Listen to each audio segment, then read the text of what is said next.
Wow, I think that just connected super fast once I hit the go button. We may be live, hopefully. I'll wait just a second and make sure everything's going. Just stare at the camera awkwardly. Gotta love the start of a live stream. Okay, we have video. Let me know if you guys can hear me. Let's see. Waiting just a second, staring at my painting.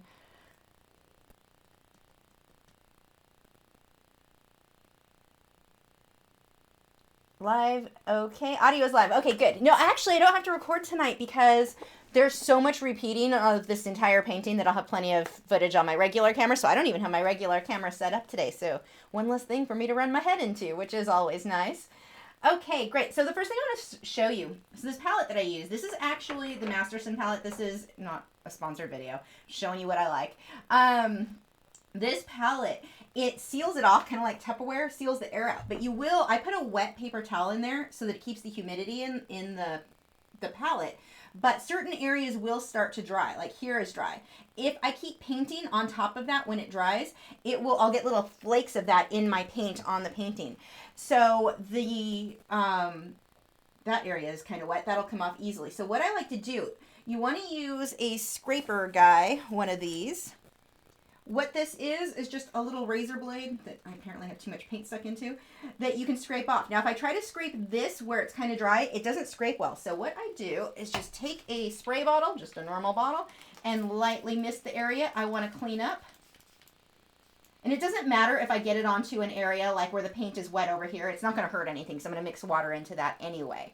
So what I will do, just let that set for a second, and then it will scrape up really easily, like so much more than if I had tried to scrape it when dry. It just comes right off.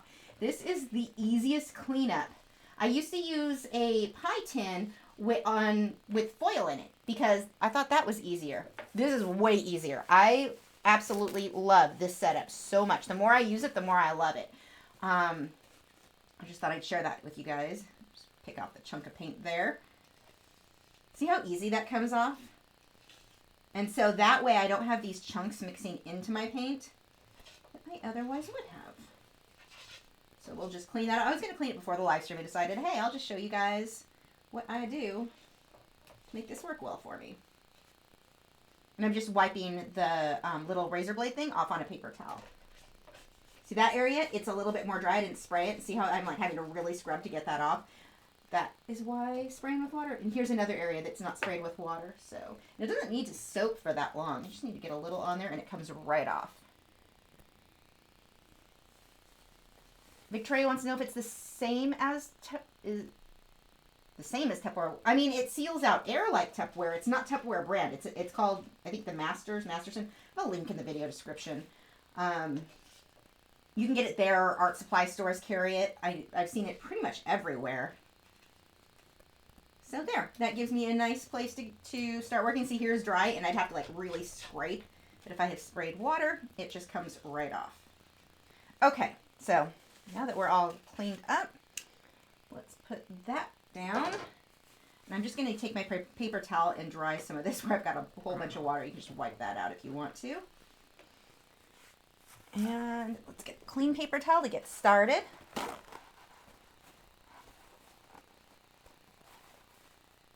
Yeah, in the blades, I just got it at they have them, the Pallet Scrapers at, that one's from Amazon. I got a bright, ugly yellow, which I'm not a fan of yellow, but I knew if I got the black one, I would lose it. I would never be able to find it, so I got the ugliest, like, brightest color, so that I would always, it pretty much stands out in here, because I don't have a lot of yellow things in this room. Okay, so, getting started on, I'm just going to work on this area of his tentacle tonight. And let's see, I'm going to start by just painting in, I just need to get some texture, obviously cover up the wood grain, but I need to get texture. Now, even his body and his head, which is really blown out from the lighting, but this all is very, very flat. I'm going to need to do a lot of shading on it later. Right now, it's just kind of blocking things in so that I can come back and shade. The mean and nice asked, what oil paint brand do I recommend? I use Winsor & Newton, but I've got Grumbacher's nice. The Holland, Old Holland, a lot of those are nice. I'm actually not that picky. I'm more picky with like colored pencils that I use by far than I am with oils. You want to use a good, a reputable brand, because if you use certain things like the wrong kind of paint or cheap paint, like the economy type stuff, that tends to lift. It doesn't allow you to really glaze. Even in the Bob Ross paints don't work for my techniques. They work for Bob Ross style of painting where you're painting everything wet to wet, but the way I paint by layering and glazing, they keep lifting off the canvas when you apply wet paint on top of dry paint. It's like they reactivate. So not my choice there either. But yeah, the Winsor & Newton are what I generally use. And for any of the supplies that I use, you can head over to my website, lachri.com. I have a supply list of most of the paints and stuff that I use. So let's get started. Half of my brushes got knocked on the floor earlier and they're still there. So see if I can find what I need tonight. So I always start by adding a little bit of water, mixing that in. Now see how, I don't know if you can see this clearly, that is really runny. That is way too much, like way too much water. That would, I mean, it's too much water. Don't use that much. So what I'm going to use, what size is my glass palette? I want to say it's the 12 by 6, so I don't remember. You have to look at my supply list. The link should take you to the size that I got. I forget. It's the one that fits in this exact palette. So if you look at the dimensions of the palette, that's the size you want of the glass. So I don't really care that my color is perfect. I'm not even, I mean, I'm going to put so many layers at this point. I just want to get something on there and start getting some texture. So I'm throwing a bit of magenta, some purple. Let's throw some black in there too. Just making kind of a muddy mess here so that I can have something. Now, the other thing is I paint this, I don't want this to be perfectly smooth. I want to let those brush strokes show. That makes it easier for me. I'm building texture by being lazy, which is nice. Now, when I say texture, almost any time that I'm painting, when I say texture, I don't mean texture that you can run your hand over and feel. I don't like that kind of texture. Everything should be perfectly smooth when in my paintings. But when I say texture, what I mean is this, where you can see like bumps and variation in the paint easily. I'm not trying to make just one super smooth thing. Oh, I need to pop this little window out. Hold on one second. So I can see your comments or questions better. Come on, load. There we go. Have I ever considered a studio tour? I have one. There's already, if you look up Lachri and Studio Tour, I have a 360-degree tour.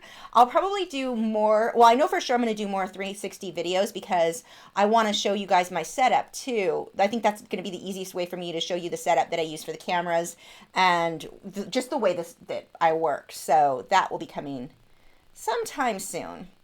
Now see how I'm not trying to smooth out all the bumps? I want bumps. I'm glad for bumps here. Will I eventually sell this painting as a print? Absolutely. No doubt about that. My husband's already claimed the original painting. I'm not sure how long he plans to keep it for. Well, squid are his main thing, the whole H.P. Lovecraft, scary monster, Cthulhu stuff. But, so he'd rather me paint a squid, but they're not as cute as octopus, so he decided this is his. This is the next best thing for him. Yeah, see all this texture in here? Just messy, sloppy. I do not care about the color. This is exactly how I started painting the octopus, and look at all the colors that he's got. Let's see. Artman Craft said, can different cheap paints be good with different techniques, even though I'm not talking about dollar store stuff? It depends. I mean, 12 by 16 for the palette. Yeah, that's probably what mine is. It depends on what you mean by cheap, because a lot of people consider Liquitex Basics cheap because it's a student brand. But that doesn't mean that they're bad. They're still light fast. They're still a quality paint. They're just not as highly pigmented, which for me is better because of the way that I glaze and layer. I actually prefer that. So for almost everything, there are exceptions, but I mean, it depends when you say cheap, what you mean by that. Again, it's always funny because people are like, why are you using those? Because they're good, because I like them and they work for the way that I paint. Part of that is just that I mean, I've spent the last 20 years using them. They were what was easy to buy at the art supply store, and that's just what I got used to painting. I'm not going to say that they're better or worse than, I mean, well, for my techniques, they're definitely better. But like, I've had one of my artist friends always tells me to try Goldens. He insists that I'll like them so much better. And I'm like, I don't know that I will.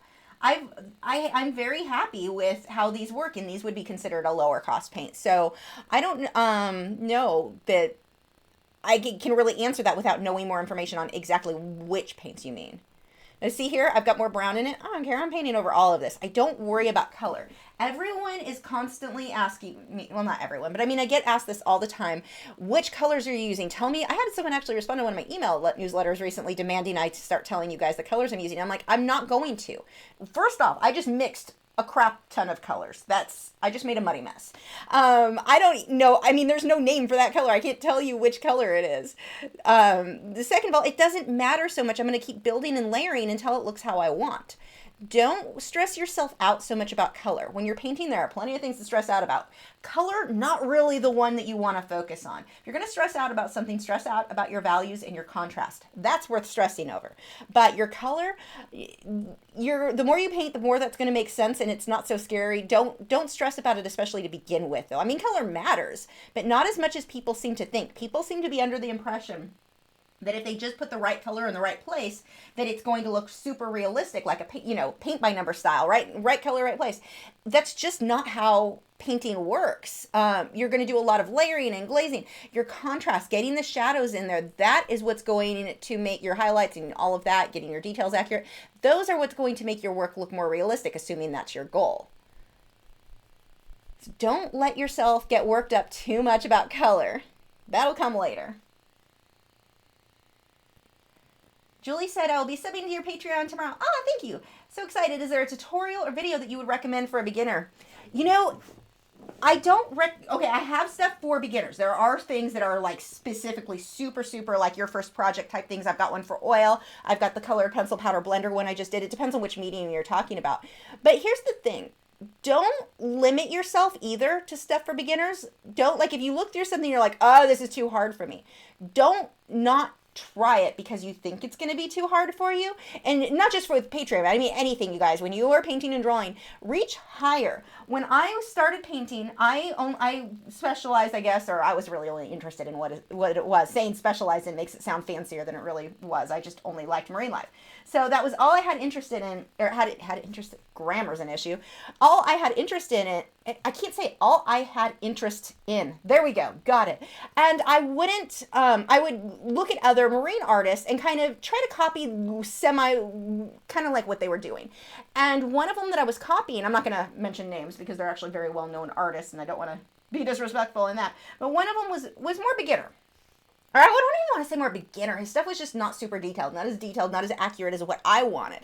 And that was, you start to think, this is my skill level. This is where I'm going to limit myself. Well, whatever you're painting is probably not going to be quite as good as what it is that you're copying. So that artist was here, I'm here.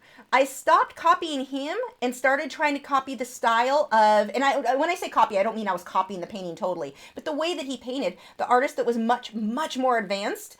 My stuff now is instantly better than the first artist that was more like of a beginner, but not really a beginner. So if that makes any sense. Don't limit yourself to stuff for beginners. For your first painting or two, I like to walk you through something that's very simple.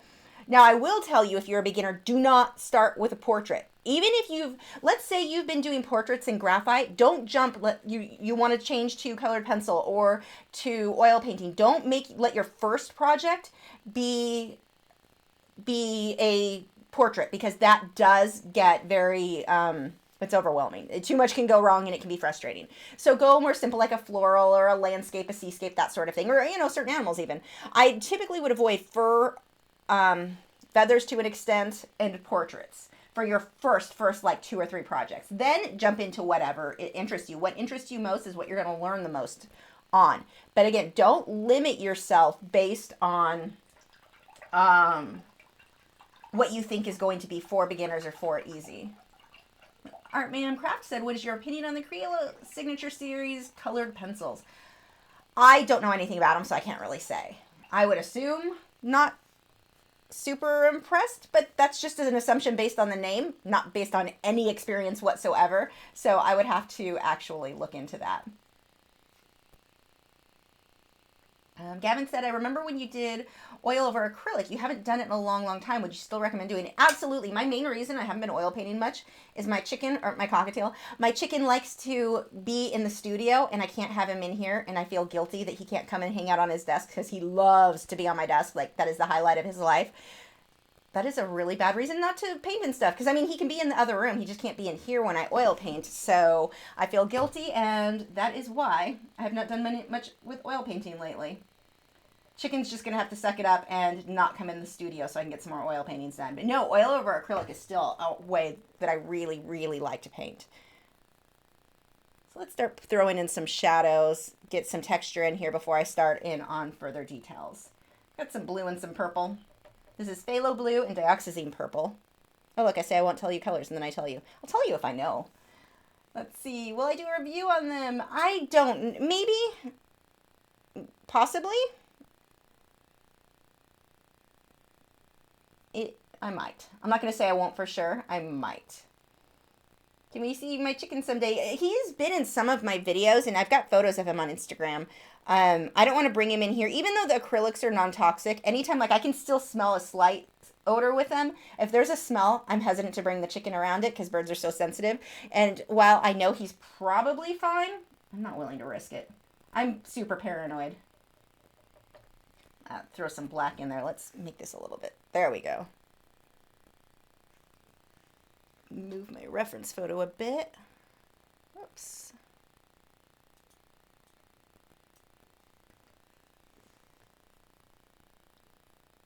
Where do I find my inspirations for my paintings?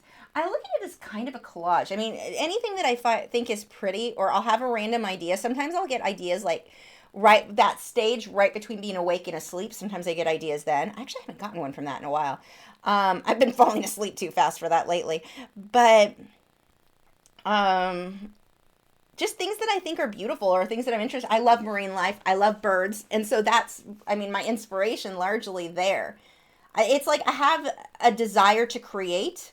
The what I create isn't as big of a deal to me as the actual action of creating. That's where I really am drawn in more. Most of this, again, you're not going to see most of this once I get going. I just want a nice base of some different colors in here. What is my favorite rule for my four-legged studio assistants being in the studio? What is my rule for my four-legged? Don't eat my stuff.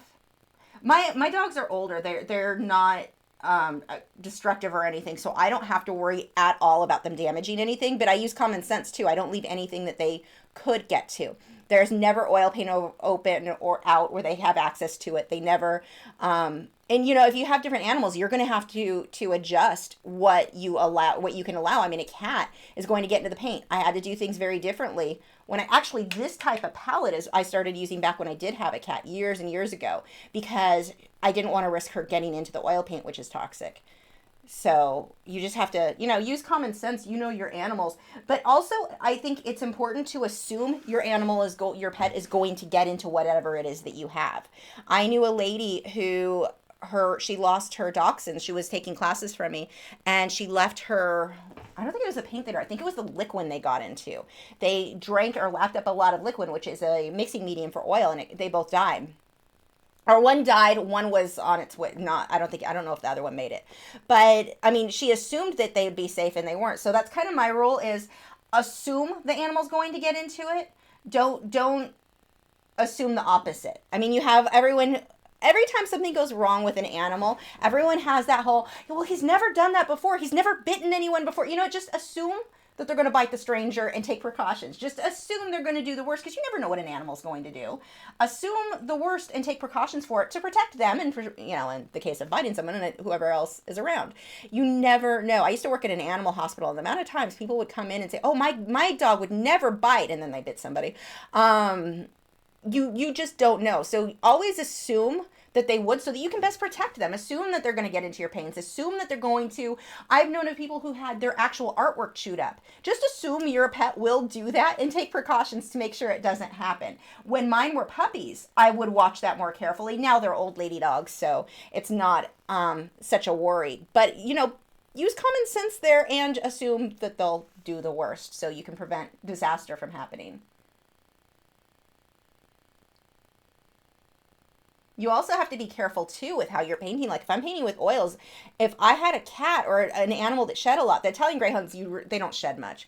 But if you've got fluff and fur all over the place, you need to be aware of that too, that that's not getting mixed into your paint.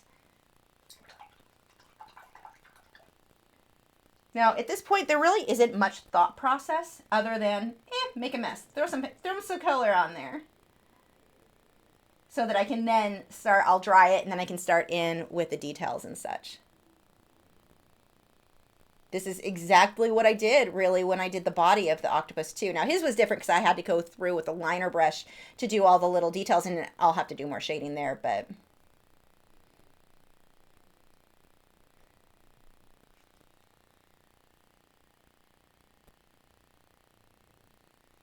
Yeah, Shannon said graphite is a good medium for having a chicken around. Absolutely. Yeah, I need to do some graphite work. I haven't done one in a while. But definitely, that's one medium that I feel safe with. Like even colored pencil, I don't want my chicken in the room because I use odorless mineral spirits. Or if I'm working with powder blender, you've got the spray. And while it's non-toxic, birds are just so sensitive to stuff, I won't spray anything in the room where the chicken is. So that is, graphite is definitely a safe way to go. When I used to work with colored pencil where I was just burnishing or using the colorless blender, then I would do that around my birds or use that. But now that I don't really work that way, so not a good choice.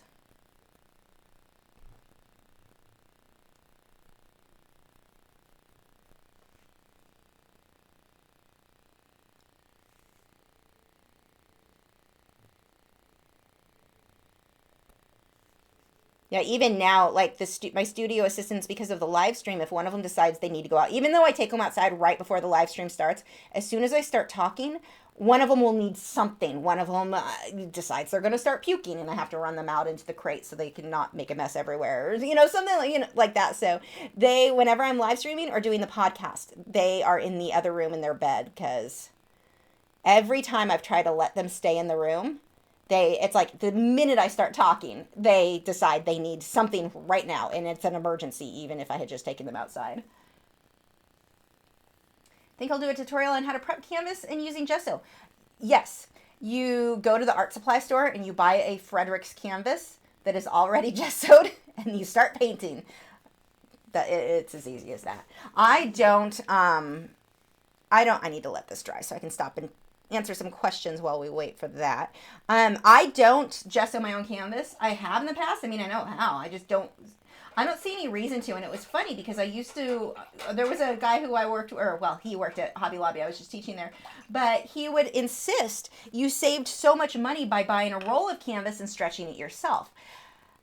Okay, you guys know when you wrap Christmas presents, when you're wrapping a box, how much extra paper do you end up with?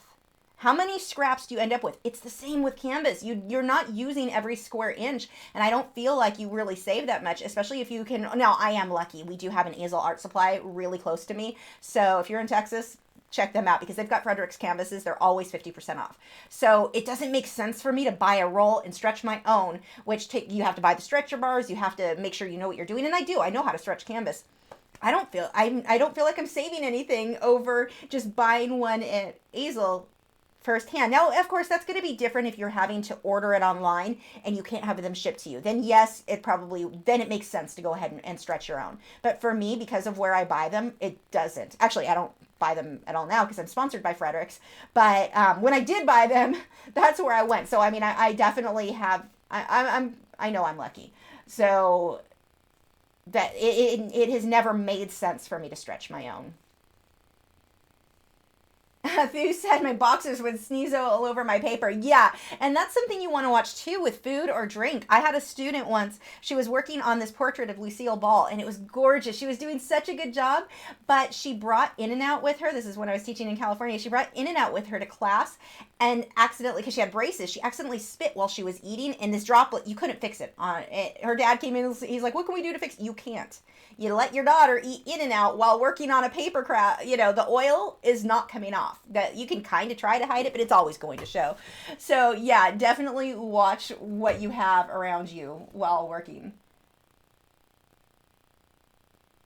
Let's see. For portraits using colored pencils, should I start with the lightest shade or the darkest? Which one is easier? With colored pencils, as a general rule, light to dark is easier than dark to light. Now, there are exceptions. There are times that I'll go almost mid-range and work both light and dark from there. It depends, but you're like, if you're brand new, I would more often than not suggest start light and go darker. You can always darken things with colored pencil. It can be a real challenge to get them lighter though. Let's see, do you think you would do a more in-depth tutorial on using glazing medium now that you have the palette camera? Yeah, actually, that's a good idea. Maybe I will do another video on that. That's a really good suggestion. I like it. Do I spray the paint on my palette to keep my paint from drying? No. I mean, this is starting to dry, kind of. I'll spray water on it just so I can scrape it off and make a fresh batch because it's not. Now, here's the thing too. Look at how, I mean, I don't mix a lot of paint. I mix what I need for what I'm working on.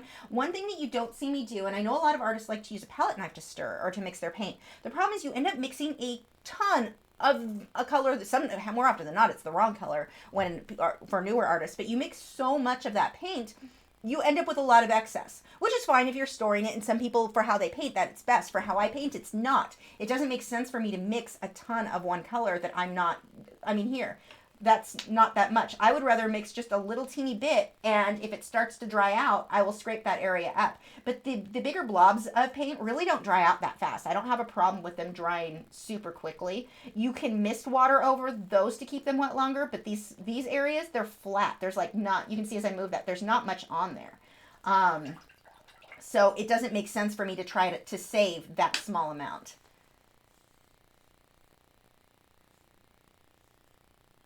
Let's see. I need this to dry. I'm going to use the hair dryer for a second. I need that to dry a bit more so I can draw the little suction cup guys.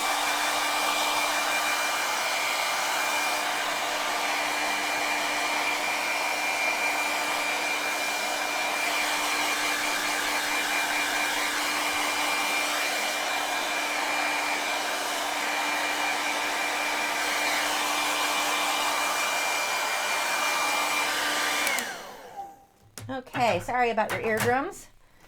Could I do a sketchbook flip through when I finish any from my art supply haul? You know, I got all of those sketchbooks that I was determined I was going to use.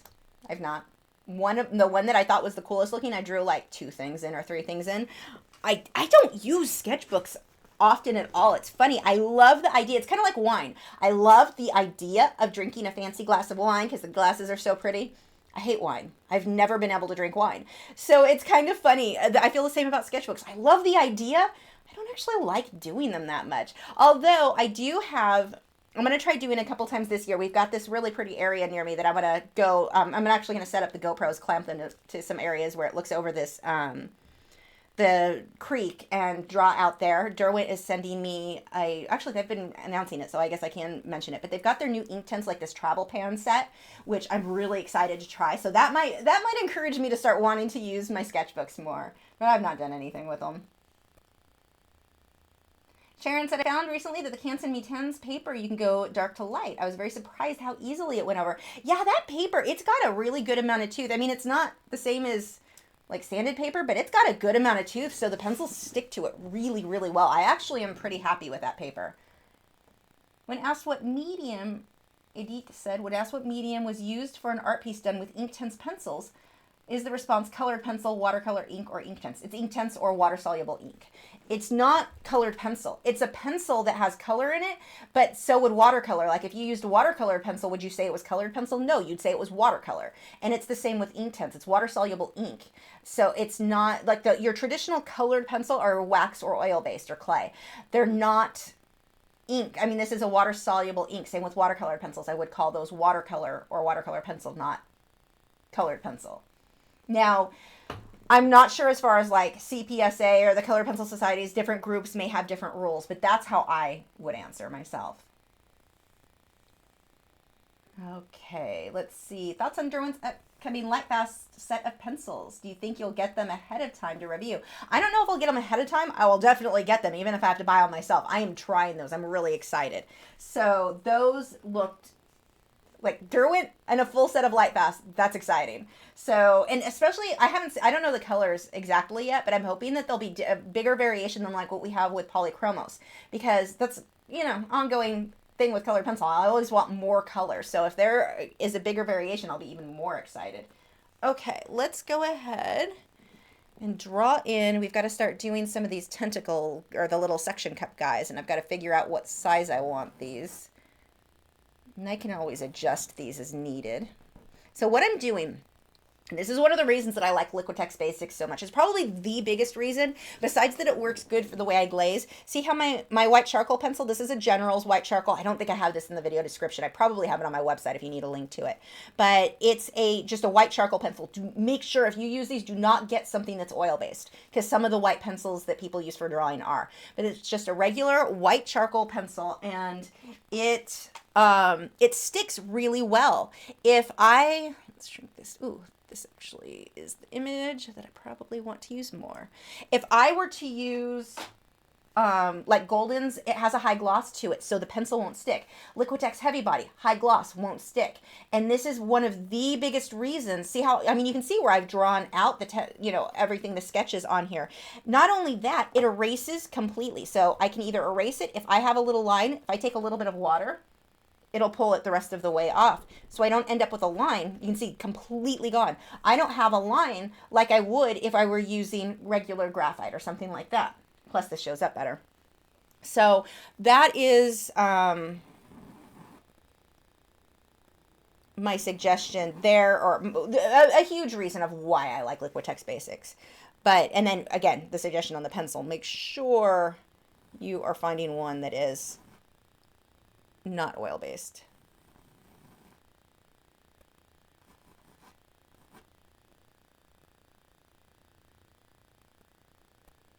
So I'll just throw a few circles in here, and I can change my mind later if I want to on where these are located. I mean, you saw how easy that erased. I'm not, married to these lines.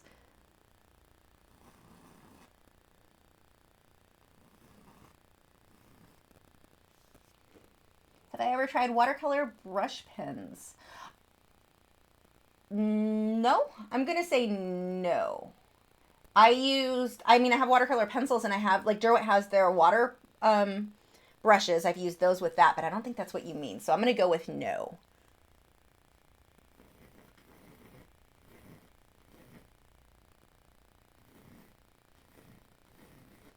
Now, one of the things I'm seeing as I look at a lot of the photos of the reference photos that I'm using for the octopus, I'm combining like a lot. I think I've got like 20 different files open right now, lots of different ones, none of which are royalty free. So I can't copy anyone exactly. What I'm doing is looking at those reference photos just to get an idea of what the section cups look like, what the arms, how they bend and move, just to get an idea, not to copy exactly. That's important. But that one of the things I'm seeing is there's a lot of variation. You don't want a straight row. I mean, they move so much.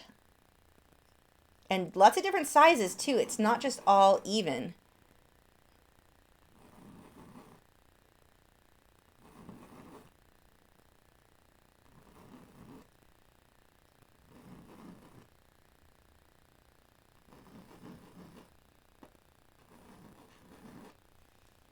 That gives us a good amount, I think, to get started with. Maybe make these a little bit bigger down here. I'll probably make one stick out down the bottom there. Okay. Can colored pencils be used along with Inktense? Any tips? Yes, but only if you do Inktense first and then colored pencil on top. You can't do colored pencil and then Inktense on top of that, because colored pencils are wax or oil-based, Inktense are water-based. You don't want to use a water-based product on top of a wax or oil-based product, or you're going to run into major archival issues later on down the road, if it even sticks at all for the original painting. So you want to make sure that whatever you're doing,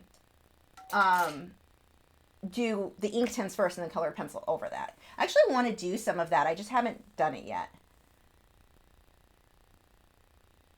Okay, let's see. See if any of the brushes I have over here will do what I want them to.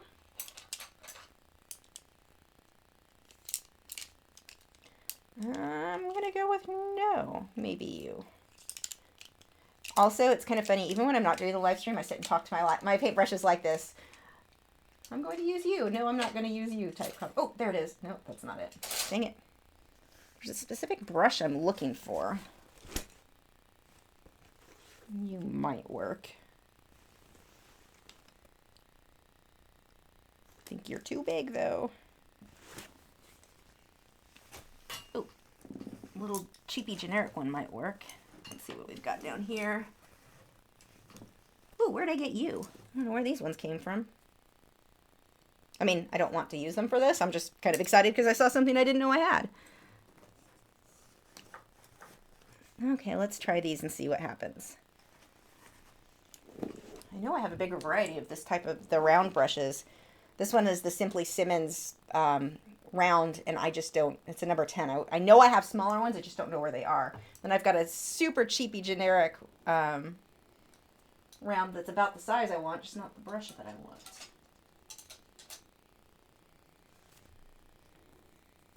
Okay, so as usual, starting with a bit of water. These are going to be a bit lighter. So I can pretty much, actually, let's clean that bit up really quick. Throw a little bit of water on there. Actually, while I'm at it, I may as well clean these guys up too. They're going to start to dry soon.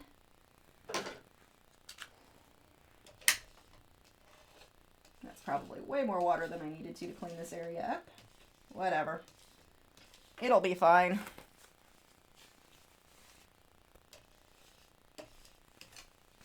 It's so nice because one of the problems that I had when I was working on the pie tins with the tin foil is that when I had an area that started to dry, I pretty much just had to change everything out. Now I can just clean up that little area so easily and have this great fresh spot to start mixing. It makes me so happy.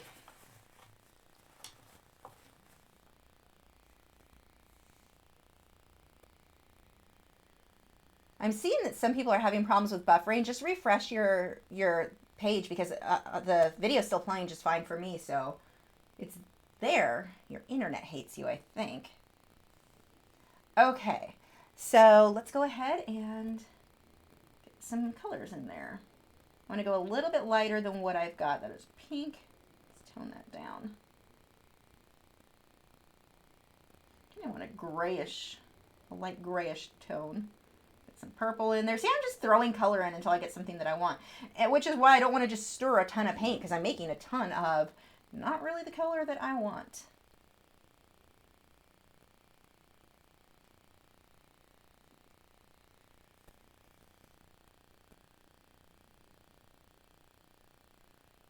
And before I forget, because I did last week or last Saturday, I don't know, I'm a jerk and I forget. Make sure to check out our Moderators channels. I've got links for Valerie and for Joseph Fincham in the video description. They've got really cool channels, and I know Joseph has started to make videos. I've been telling you guys to follow him for a while, and he never makes anything. He is now, though, so both of them, make sure to check out their channels. If nothing else, head over there and tell them thank you for helping me out. And then while you're there, you'll see they're awesome, and you'll want to subscribe too. So what I'm doing here, actually this one, I want to overlap that one. This is flat. This is not detailed. What you're going to end up seeing me finish tonight won't be detailed or realistic at all. This is just a layering process, and those first layers, they're ugly. It doesn't mean that it's wrong or that I messed anything up. It's just, they're not done yet.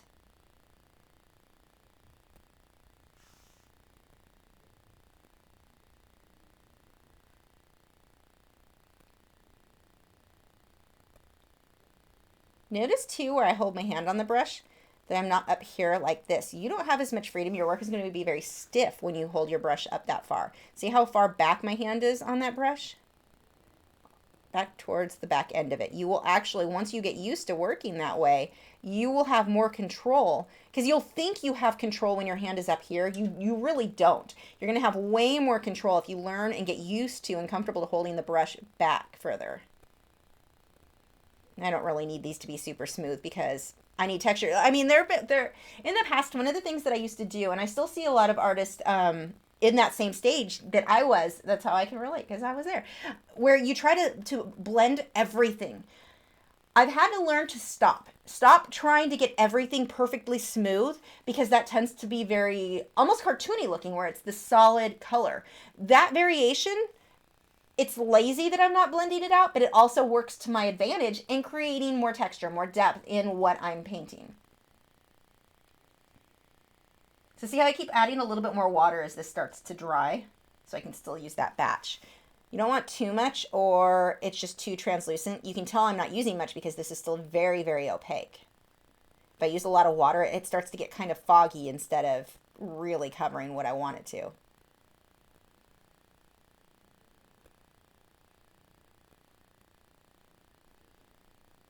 One of the other things I had to learn when I first started painting, and one of the artists that I love so much, he did this, and I've definitely stopped that practice, is I would outline everything. I would go through every single thing that I did, like the arm, each one of the tentacles. I would take black paint, and it was always black. It was a thin line, super thin, but I outlined everything, and that is definitely something that I have stopped doing, and it really makes your work look more realistic, assuming your goal is to have something that looks more realistic.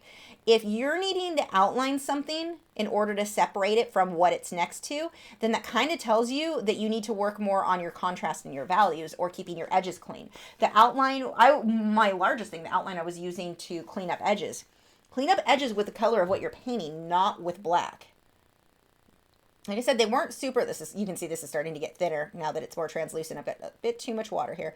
They weren't super, super thick lines by any means. So it wasn't like I was taking a black Sharpie marker, but they also, I mean, they were still black lines.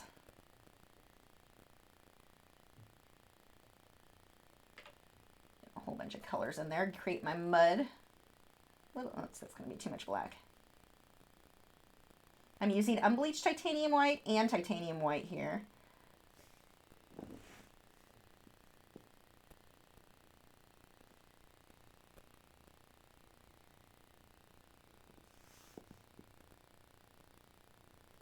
So this now, if you look at this circle, look how much more solid this one is than this one is really streaky because I had too much water in my mixture.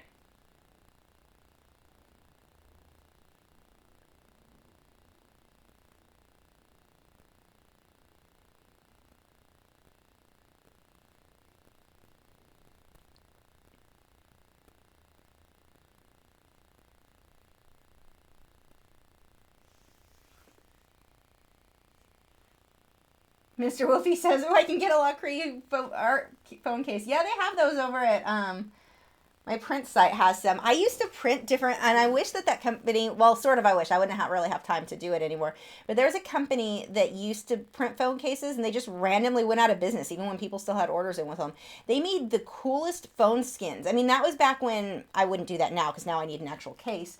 But back, like, with my first Droid, I had one. It was actually, I think that was my first post on my Facebook, my personal, or not my personal, my like the public Facebook art page, was my Droid had a the very, very first, like the first Droid had a skin. It was like a gel skin. It was so pretty. It was one of my paintings. They were printed so nice. I mean, you really can't find them like that anymore. Now they have hard cases, which are still fun, but not the same.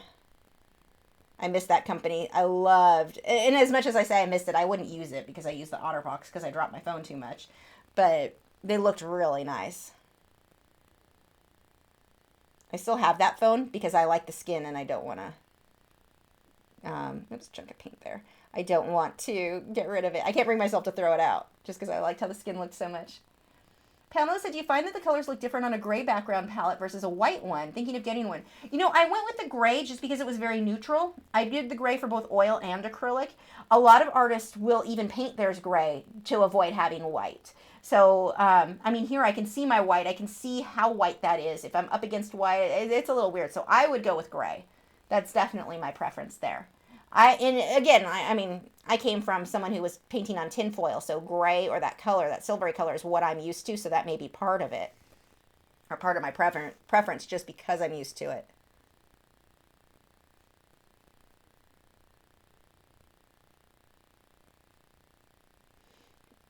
And I don't need these to be perfect circles. I'm not going to sit there with like a stencil or anything and try to get them all perfect. It would actually look less natural if they were perfect.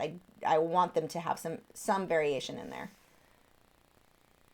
Do I think arts education is important? Such a sensitive topic. I don't know why it's sensitive. I'm not sure who thinks it's sensitive. No. Well, I wouldn't say it's not important, but you don't have to go to school to be an artist. Most artists I know didn't, but I know some amazing artists who did. It depends on what your goals are and what opportunities you have. Like for me, it wouldn't have made sense for me to go super far in debt because I didn't have the funds to go to school. So I would have had to have taken out student loans to go super far in debt. Wouldn't necessarily have benefited me for what I wanted to do.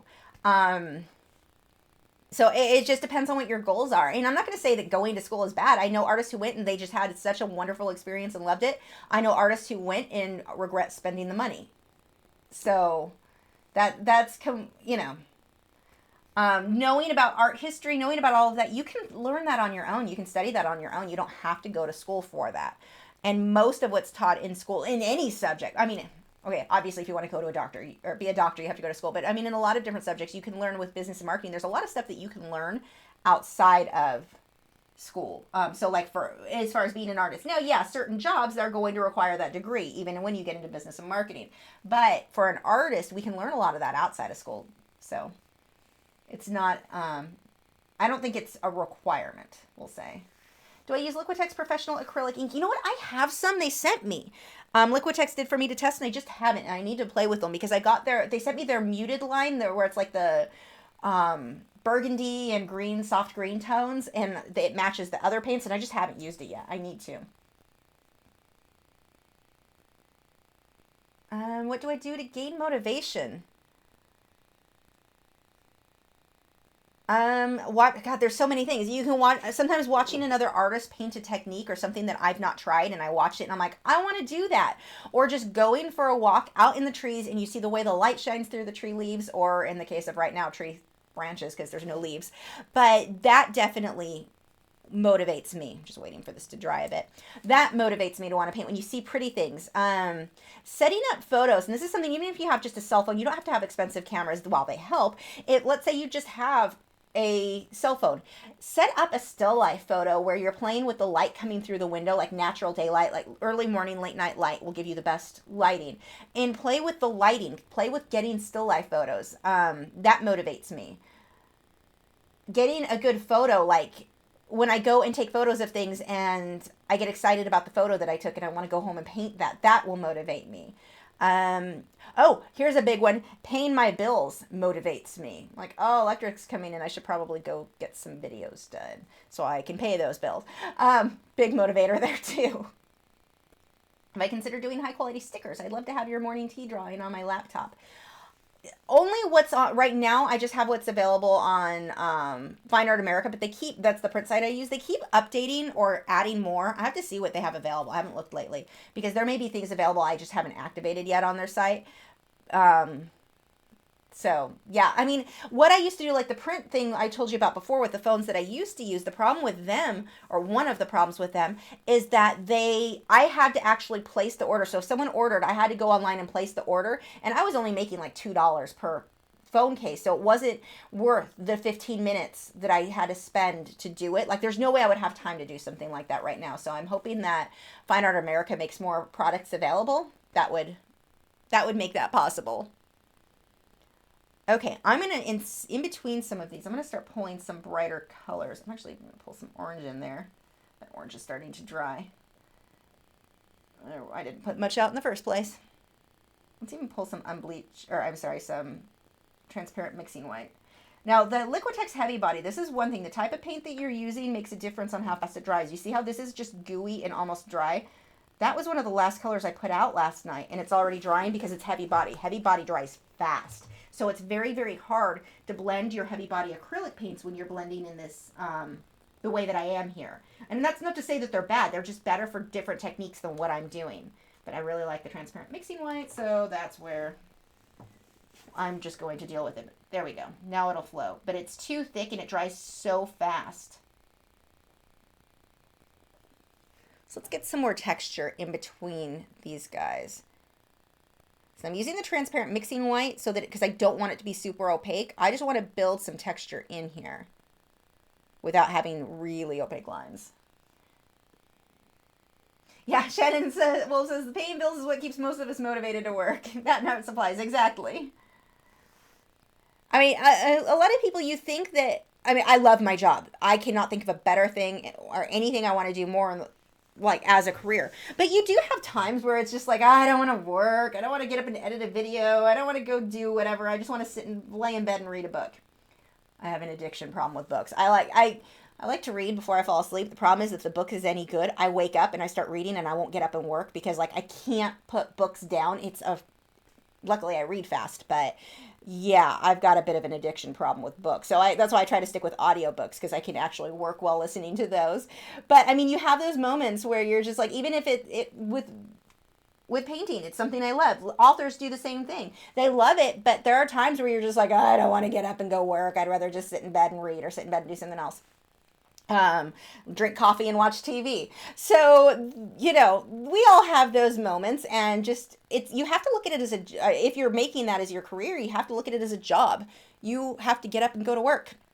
It is that easy. I mean, you may not want to, but you still have to do it. Even though it's a fun job, it's still a job. You still need to make yourself get up and do it. It's just so easy to do the whole, oh, you know, it's painting. I'll do it when I'm in the mood. No, it's my job. I need to do it now because it's my job. Oh, thanks, Maureen. Let's see. Paul said, I heard Fluid 100, 140 hot press is very comparable to Fabriano. Have you seen? No, I have not. I will need to.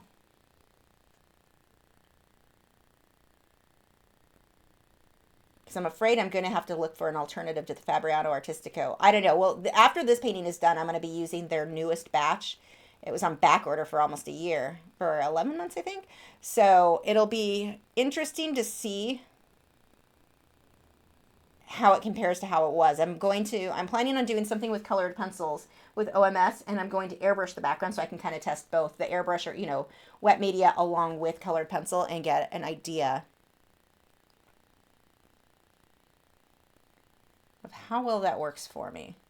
I'm hoping it'll still be usable for the way, like, I know I've heard a lot. It's not that I don't believe the negative people have said about it. I'm just hoping that the way I work will somehow magically still work. Maybe I work different than they do, so I'm hoping it still works for me. How did I choose my colors for this painting? I'm not even really using those colors. I did the Photoshop mock-up of this where I sketched it out, and I knew I wanted reds. I wanted a lot of these oranges and blues mixed together. That's how. And part of it too is just while I'm painting, it's like, okay, I didn't look at it as I want purple in the tentacle. I just threw some purple on there. If I like it, I'll leave it. If I don't, I'll change it. So it's I don't put that much thought into it. I mean, I think so many people put too much pressure on themselves about the color, and they worry so much about that more than they need to. Isn't showing up enough. As it dries, I need to get a little bit more of my opaque whites mixed into this color. So here, I'm using my transparent mixing white, which is giving me the texture I want in here, but out here it's not showing up enough. Okay, so it didn't work how I wanted it. It's not that I just always know which color to use. It didn't work, didn't give me the effect I want, so let's try something else. Let's change up how I'm doing it. Don't stress yourself out about things being absolutely perfect all the time. You're always experimenting.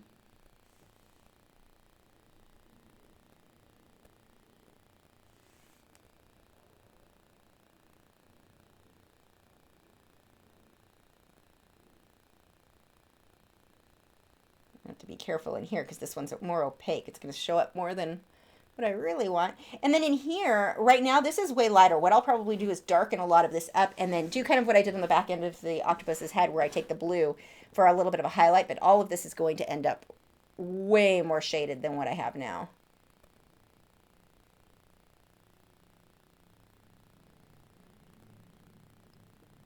A lot of this is just building texture.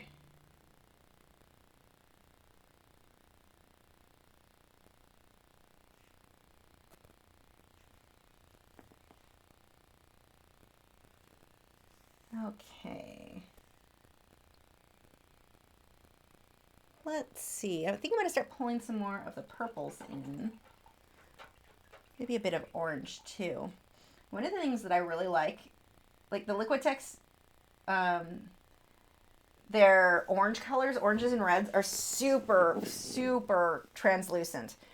Almost like a gooey feel. If you want a thick orange paint, that is not the one I go to. But when I'm glazing, it is the most perfect thing for just tinting the color a little bit.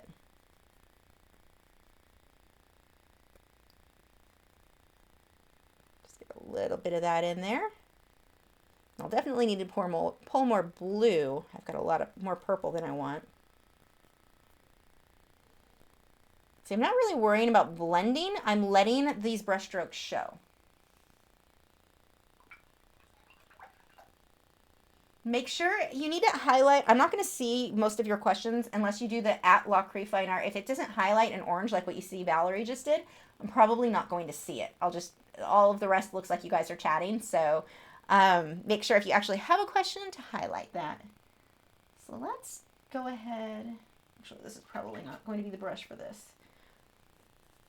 Let me switch to one of my liners. I've got a number 4, so it's fairly thick. It should work for me if I can find it.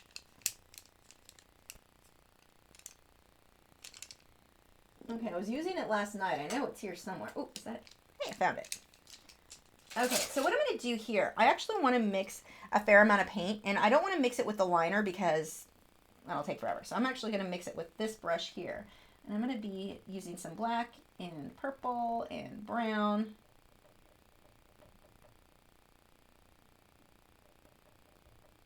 I'm just making this kind of deep, dark, muddy, almost a plum color.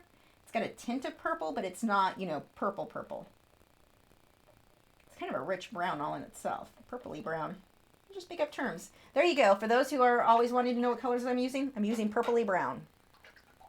Good luck finding that in the store.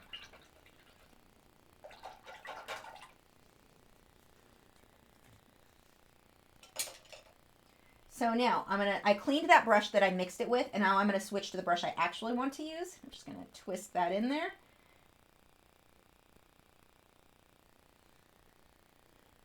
Oops, my reference photos just disappeared. The screen went to sleep. 1 second.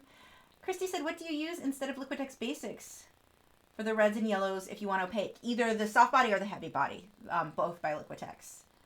Polo Guy said, how do you go from an idea to an action when in artist block or depression? Well, okay, so for me with depression, art is how I dealt with depression, so it may be a bit different for me then. I mean, it's hard for me to give much advice because that's largely where I really got involved with painting when I was living with I drew a lot anyway, but when I was living with my biological dad, I lived with him for, I don't know, a few months. It was super depressing. He was very abusive. But art is what I did. I mean, that's how I coped. So depression is harder for me to give you advice on because that is what I do. If ever if I'm in a mood, I want to paint. So that's just how I coped. Let's see, what was the other one? For artist block. Artist block is a lot easier. Artist block, you just go pick something and you paint or draw it. So let's say you are looking, where's the brush that I want? You're looking for a, hold on 1 second. This is not, come on. I know it's in here. There it is. Let's say you want to paint, you're not coming up with ideas. Go to Pixabay, go to anywhere, find a photo and paint it. Don't sit with this whole, I can't come up with the perfect idea, so I'm not going to paint. That's too dry. I'm going to have to go over that. Pick something. Pick an apple. Pick a flower. Pick a car. Whatever you're interested in and paint it. I think we get in this idea that every single thing needs to be our next greatest. And it's worse when our last thing was one of our best pieces of work. You create something that's super awesome. You want your next thing to top it. You've got to capture that feeling again because that feeling's addictive. You want to capture that, oh my gosh, look how great this thing I just made was. But that seems to be where artist block comes in. It's right after something we were super proud of. We want to top it. You have to get over that idea. Great if you do. More often than not, you're just going to pick something, anything, in paint or draw. So let's say you have artist block and you sit around for the next month. You got 4 weeks where you were sitting around, can't decide what you want to paint. Nothing is really connecting with you, so you don't get anything done. If I get artist block, it's my job. I still have to get something done. I still need a video. So I'll go and do a tutorial on painting an apple. I will find just a really cool photo of a chickadee. It may not be the most unique idea in the world, but that idea, that chickadee, may lead me to the idea of, what if I put an octopus in this tree with a chickadee? What if? It leads to the what ifs. If you're not creating, you're not coming up with your what ifs like you otherwise would. So those lesser than or less creative things that you painted during artist block are those things that are going to lead you to your next greatest thing. But I think the artist block happens so often right after we created something we were super, super proud of. We want our next thing to be that amazing, and it usually isn't going to be. You're going to have some like huge things that you're really, really proud of, and then a few things that you're like, okay, cool, I got it done. But here's the thing. So while you had artist block and you didn't paint for 4 weeks, I got 4 paintings done. 4 paintings that I can sell. In my case, 4 paintings I made a video out of, a tutorial, and those 4 things gave me 4 more opportunities or projects that led to future ideas. So when you have artist block, do not sit around moping about having artist block. You have to, oops, that's the old one. You have to actually go create. So I found out that ring, way too dark. Let's go ahead and make a lighter one right over it. So here's, going back to not stressing out about stuff. Okay, that's wrong. That looks terrible. I don't want it that dark. Paint over it. Don't get upset when something isn't quite what you wanted. There we go. So now I've got a better color. This is why I don't worry about color. This is why I don't worry about stuff. You can just paint over it. No big deal. Let's see. RCJ said, how's the scooter search going? I went to one place this weekend, and I'm just like, I'm not super excited about it right now. I don't know if that was one of those random, like, this seems like a good idea, I want a scooter, or if it's something I would actually use. That's my problem. I'll get things and think, this is going to be so fun, and I'll use it once. I'm afraid the scooter might be the same thing. Let's see. Have I ever tried, let's see. Oh, we have, Sass said, thanks for Michelle Segarra. I love her. Yeah, she's such a great author. The Chronicles of Elantra series, I love. But when she's getting further on, the last one, I just finished the last one, and I felt like I was watching which was really disappointing. I felt like I was watching a reality TV show where everyone sits around and talks about the same thing over and over again and rehashes the same event and the same thing. It's just all talking. Like, nothing is happening. It could have been summed up into like 1 hour instead of a 16-hour long book. So that was kind of disappointing. I'm hoping that the next one, like because it was a cliffhanger one, the last one, I'm hoping that the next one that we now will have over a year to wait for, that it makes up for this last one was just not her best work. It's kind of like, did no one edit the, like, what? Wait, why? I don't understand why this is a book right now. I love her books. I love that they're long, but that last one, I was a little disappointed in.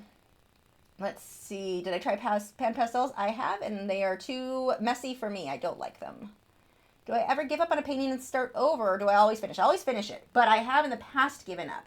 The times that I gave up, one time I was doing a pet portrait for somebody, and the drawing just didn't seem right. Like, something was off on it, and I decided it was just better. Instead of wasting a bunch of time trying to fix it, I decided I would be better off just starting from scratch. So that's what I did.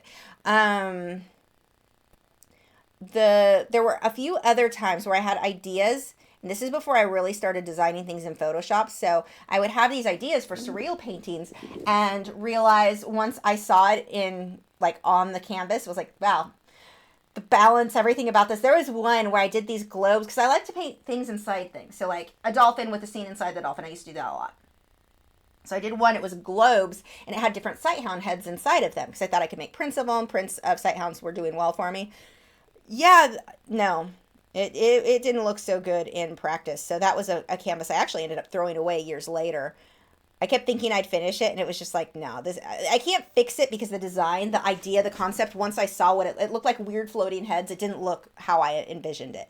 So now I really don't have that happen, because one, I have to finish everything, but two, I design things, either I'll sketch them out in a sketchbook or I will design them on Photoshop. And back then I didn't do either of those things. So I didn't know if things were going to come out very good or not beforehand. Now I definitely save a lot of time and headaches by either sketching them or photoshopping to have an idea if something would be a good idea. Like with this guy, I originally planned on having light bulbs hanging from his tentacles, and I still might. I want to Photoshop that first, though. I'm not going to just do it on the painting and find out I hate it. I'm pretty sure I won't, because once I started the Photoshop in general, I really liked just how he is now. So, but I don't really have that happen too much anymore. Today's special mini said, I think most people think that every piece has to be finished. They don't believe in just exploring on canvas. Yeah, I don't know. I've always worked different, and everybody's mind's going to be different, so I can't even say that my way is the only way. Everybody views it a little bit differently, what their goals are in art. For me, I learned by doing complete paintings. I didn't learn, and I think this is something that people learn better by usually doing studies, doing small little practice things. You can learn different techniques, like just paint an eye, just paint a small study instead of the whole face to start off with. But when I started painting, that was not something I'd ever even thought of. We didn't have YouTube back when I was a youngin'. We didn't have anything where, like, people would suggest that. So I had no idea. My whole thing was, I get an idea and I paint it and I finish it. But there were only maybe 3, the dog, the circles, there was one of a hand and a face that I didn't finish, so 3. I think it was just those 3 that I didn't finish. Oh no, there was also a colored pencil one that I got bored with way early on. So 4 things I would say that I've not finished in 20 years. Do I ever find it hard? Whoops, I just scrolled past too far. Who was that?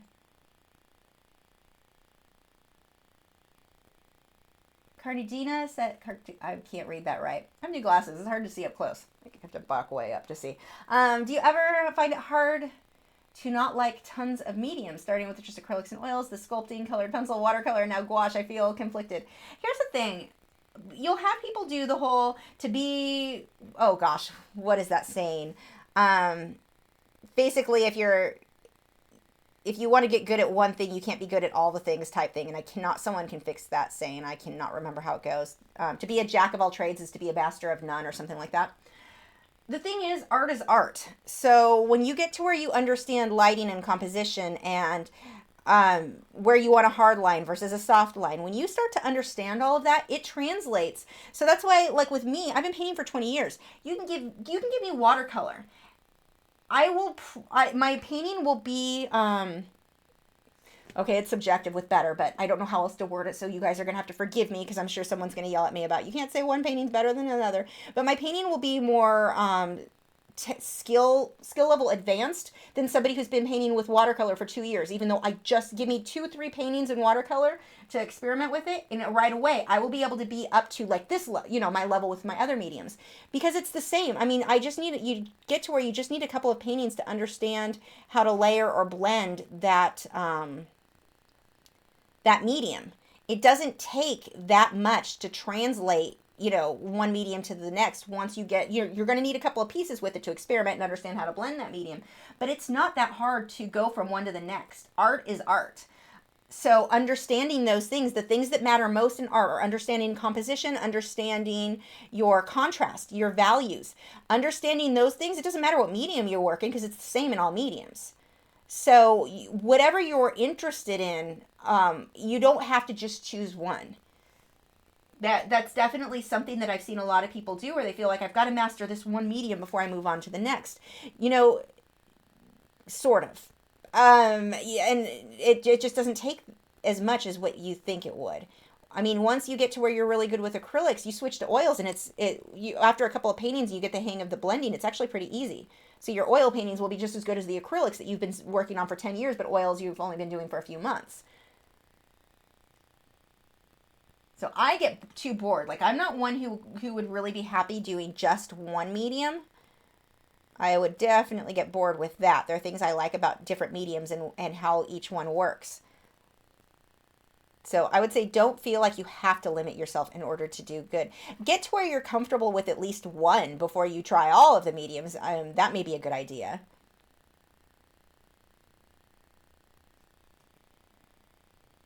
The Galaxy Live said, I still go to school, but I'm scared to show my actual style in front of people. What do I do?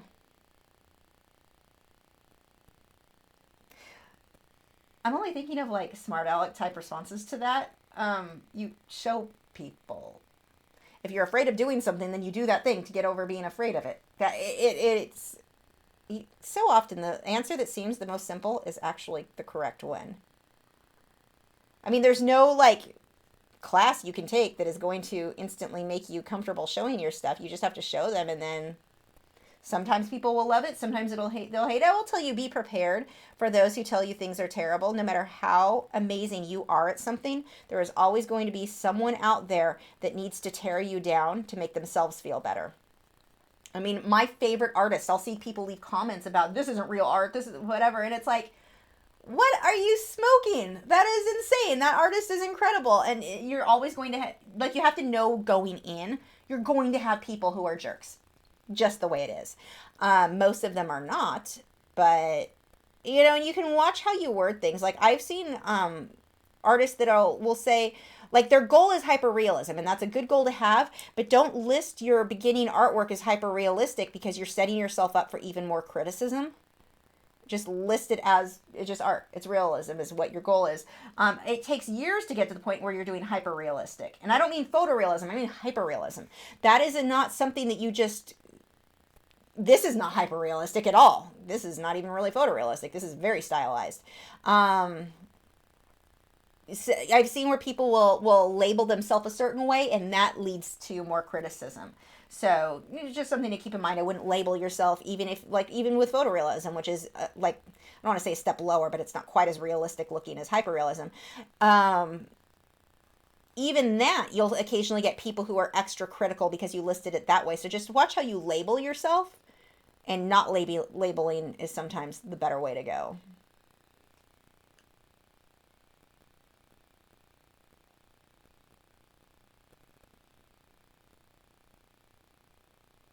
Lycan says, did I miss much? I tried to get home as fast as I could to watch this. Yay. I don't know. Maybe an hour worth you missed, but you can go back and watch it later, so it's not a big deal. Now, see how as I go through this, I'm starting to just build more detail. It's just a layering and layering. Right now, it's still not even close. I've got so many layers of highlights and shadows and such that this is going to take before I get to what that end goal is. This is really tedious, by the way. This is a good thing to have a movie playing or listen to an audiobook, because this sort of thing, I mean, you see all of this. That was all hand painted. That's not like some weird texture. That's just with a liner brush. And it's still not done. I've got more shading and just highlighting and stuff to do. But it gets very, very tedious. Having something that can keep you busy, like listening to an audiobook, definitely helps me to sit still longer and to do that sort of work. I also would say it gets to be more fun, at least for me. I enjoy it more when I get further into the piece. Like for this piece, I put off so long getting started because it's kind of like when you need to clean out a closet and there is just crap everywhere and you look at it and you're just like, I don't know where to start. I feel the same a lot, especially on a bigger canvas. You just look at it and you're like, I don't even know where to start. I mean, I know where to start, but I don't know where to start. So with this one, once I got the octopus's head in me last night, I was like, okay, now it's fun. Now I kind of can see where I'm going with this. This will be more interesting, but just getting started sometimes is just, oh my gosh, this is going to be so much. Where do I start? You just have to jump in and do it, just like cleaning out that dirty closet. I've got a few cabinets that need to be cleaned out. Can you tell what's on my mind? I was cleaning the apartment today and going through, shoving more stuff in there. I'm going, I really need to clean this cabinet. I can't find anything. I just keep shoving stuff in there to get it out of the way. Someday I'm going to be rich and be able to have a housekeeper. That is my goal in life. We all have goals. That is mine. Let's see. Carlos said, does Goldfish, bees, and flamingos have a meaning for you? Like it's your signature and your best paintings, in my opinion. Thank you. I just love them. I don't know. Flamingos crack me up. There's something about flamingos that I absolutely just adore. They're hilarious to me and gorgeous at the same time. I don't know. Bees, I think, are adorable. So I like bees. Honestly, it is that simple. There's no meaning other than I really like those and they're so cute and I want to paint them. Same thing with goldfish. I just love goldfish. Someday when I'm rich enough to have someone that can clean my house, I'm going to also have someone who can take care of a goldfish tank for me. I used to keep a saltwater reef tank. I had corals and anemones and really cool fish. I just don't, part I don't have the time, part I just don't want to take care of that on my own. So I keep saying when I'm rich someday and I can afford to meet someone else to do the maintenance, I want those again. Same thing with goldfish. I love goldfish. I just can't I don't want to take care of them. But it's as simple as that. I just love them. They make me laugh. That's part of it. Not so much the bee, but with the goldfish and the flamingos, they make me laugh. I like to laugh.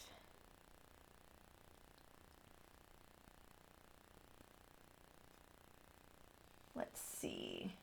But yeah, there's no meaning. It's kind of funny because I'll watch like documentaries on different artists or historical, just paintings from history, and I watch them go through the people, the experts, going through and telling you what each painting means and what the artist was feeling at the time. Like, they don't know. They're only basically projecting what they felt, I guess, when they saw the piece. I don't know. But they'll come up with all of these theories on the artist's state of mind and what they were feeling, what they were saying. And I'm like, I wonder if someday people would be that way with me. And the reality of the bees and the flamingos and the goldfishes, they make me laugh. I just think they're cute. That's why I paint them. So it's whenever I see those documentaries and they're like, this is the meaning behind that, I'm like, I don't know if I believe you on that. Sometimes people just want to paint something that amuses them or they think is pretty without meaning. I mean, sometimes there's definite, like, there are times where there's obviously meaning in certain paintings, but sometimes you'll see people do that and you're just looking at that going, that's a blue dot. I'm not sure you can read that much into it. Did I see Flamingo part of planet Earth too? No, I have not.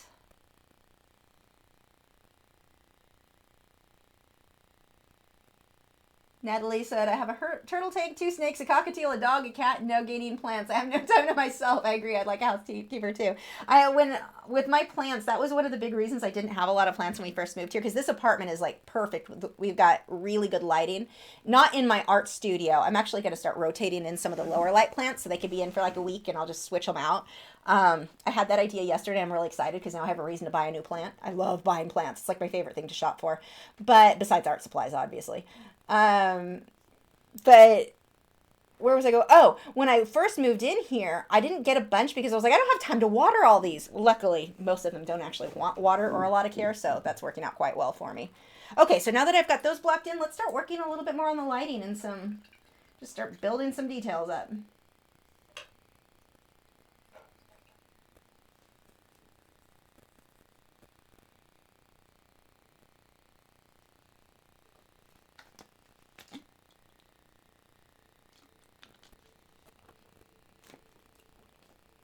Okay.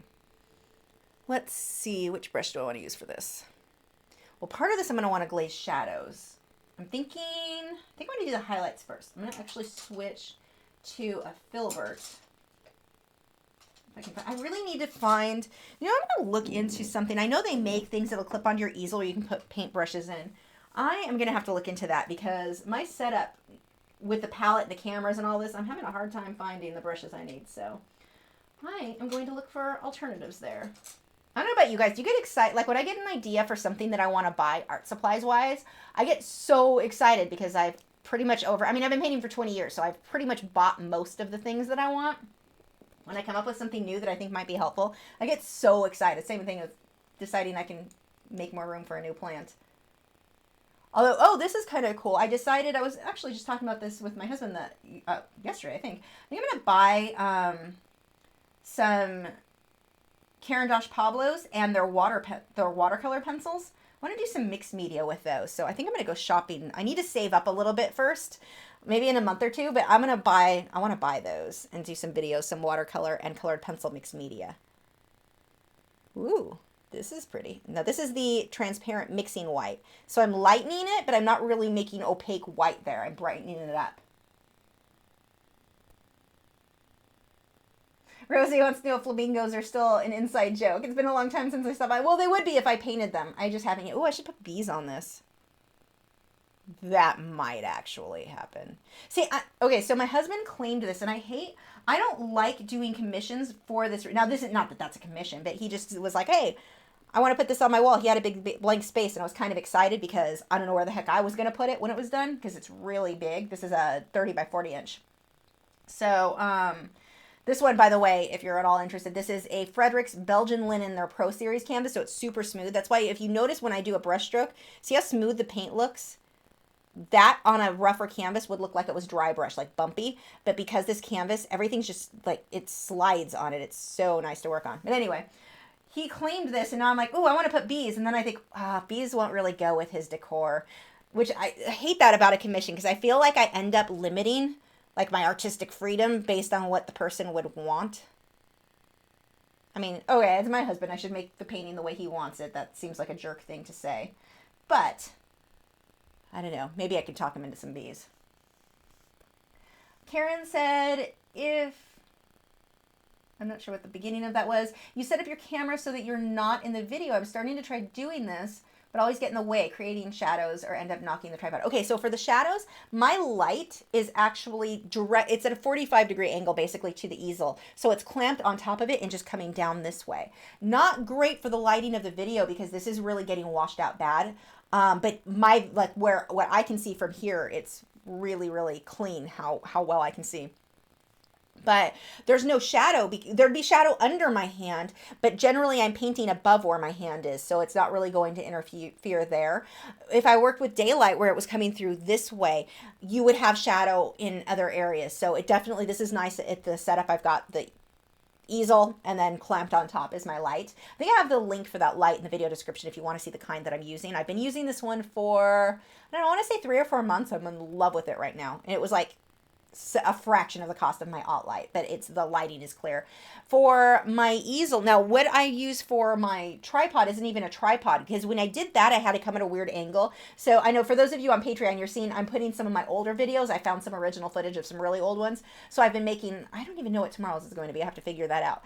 But I've been going through that. You can really see the difference in the camera angle with those because I was using an actual tripod. The tripod has to come too much at an angle. This is a boom mic stand. It's about $100 on Amazon. They have it. I should put a link in the video for you guys, or put a link somewhere. I don't have a link anywhere of this, but it's the weight at the base is about 17 pounds. So I can have my heavyweight camera on it and it doesn't tip over, but it's a boom mic stand. I just had to replace it because this one finally, it's broken after like 5 years of use. Maybe not that long.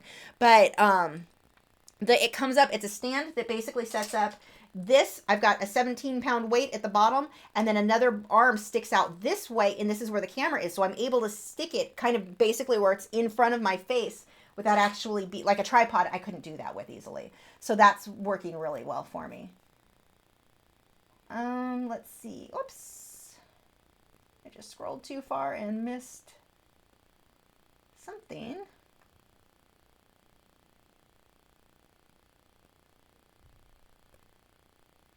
Amaryllis said, it's like when people try to extrapolate. There's a word I apparently can't say. Extrapolate. I think that's right. What an author means when they say the curtain was blue. They're indicating depression or serenity. It could just be because it's blue. Yes, exactly. Like, I don't know. I think I'm a little bit less tolerant of the whole let's analyze what the artist was feeling, just because people have tried to do that with mine, and they'll like attribute a mood to something that had no meaning other than I thought it was pretty. Sometimes there's meaning. I'm not saying that and historically, I mean, if you go back further in time, art did have more meaning than it tends to today. But not all of it. Sometimes I'm like, I'm pretty sure the artist just wanted to paint something. Like, he saw some girl sitting in a field and thought that was pretty. I don't think there was that much meaning behind it other than, hey, that's cool. Okay. Paul said the group has dubbed the octopus Scooter. I'm good with that. He is now Scooter. Thanks for notifying me. I would not have known his name. It needs to be Sir Scooter. That's better. His name is Sir Scooter. He needs to sound fancier. And if you put Sir in front of something, it always sounds fancier. Let's see. Phyllis said bees or fireflies. Oh, fireflies would be cool too. I'm thinking more bees because I don't know. I'm going to Photoshop it. I'm going to play with that and see which looks better. My husband, the room that this is going in, he likes kind of a steampunk theme. Well, okay, let me rephrase that. It's steampunk / hoarders. So I'm not sure he gets to really claim he has a theme because he would actually have to clean the room in order to make that claim. I can't complain too much though. His room is like his, and he can be like have a mess everywhere as long as the rest of our apartment is clean. Because I'm really neurotic. Like I want everything organized and nice. So I can handle clutter. It just has to be organized clutter. So I shouldn't complain because he actually does clean up his mess in the rest of the apartment. I make him sound like a super big pig only in his room. So his style is hoarders meets steampunk. So I'm like, maybe a mechanical bee. Oh, that would be, I could make that fit. Something that was, we're going to have to play with that. I'm going to do some Photoshop. Maybe we'll do that Photoshop as a live stream. Like explore different ideas. Basically, what I'll do is when this is mostly done, take a photo and then Photoshop other ideas that might work.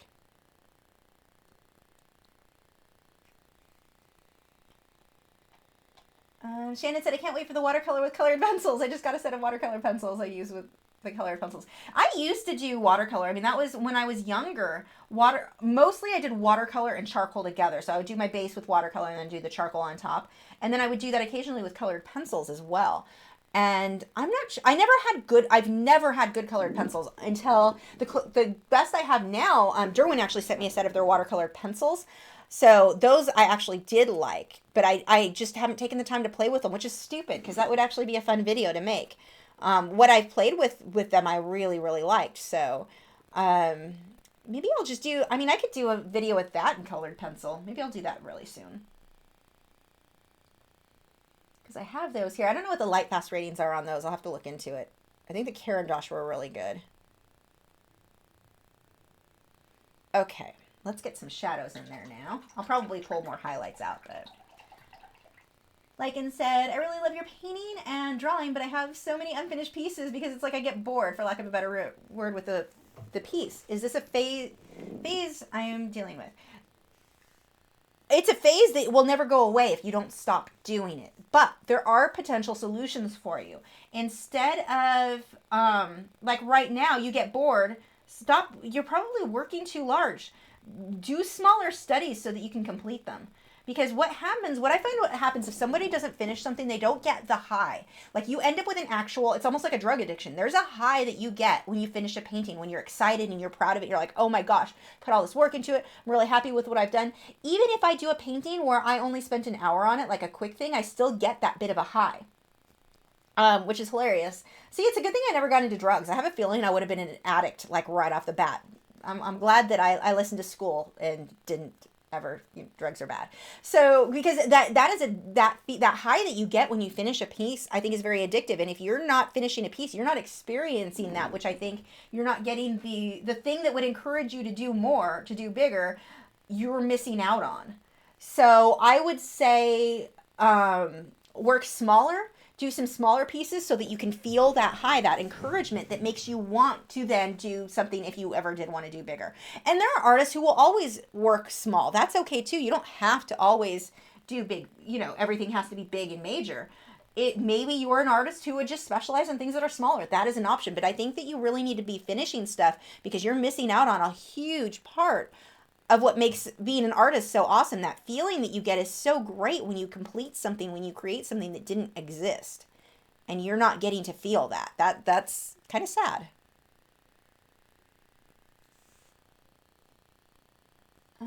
Bees with armor or pails of water to fill the bowl. The fish bowl. That's cool. That's a fun idea. Oh, see, it's fun to go through ideas because you start brainstorming and one idea leads to another idea that leads to another idea that comes up with the best idea. Let's see, I scrolled too far. Curtis wants to know if I have any tips on recreating photos exactly. Take your time. Work slow. Really, really, really slow and pay attention to the details. That's probably the best advice I can give you. It's time consuming. If you're going for something if you're going for that hyper realistic or photorealistic, it is not a fast process. I don't have the patience for it. I don't find that to be fun myself.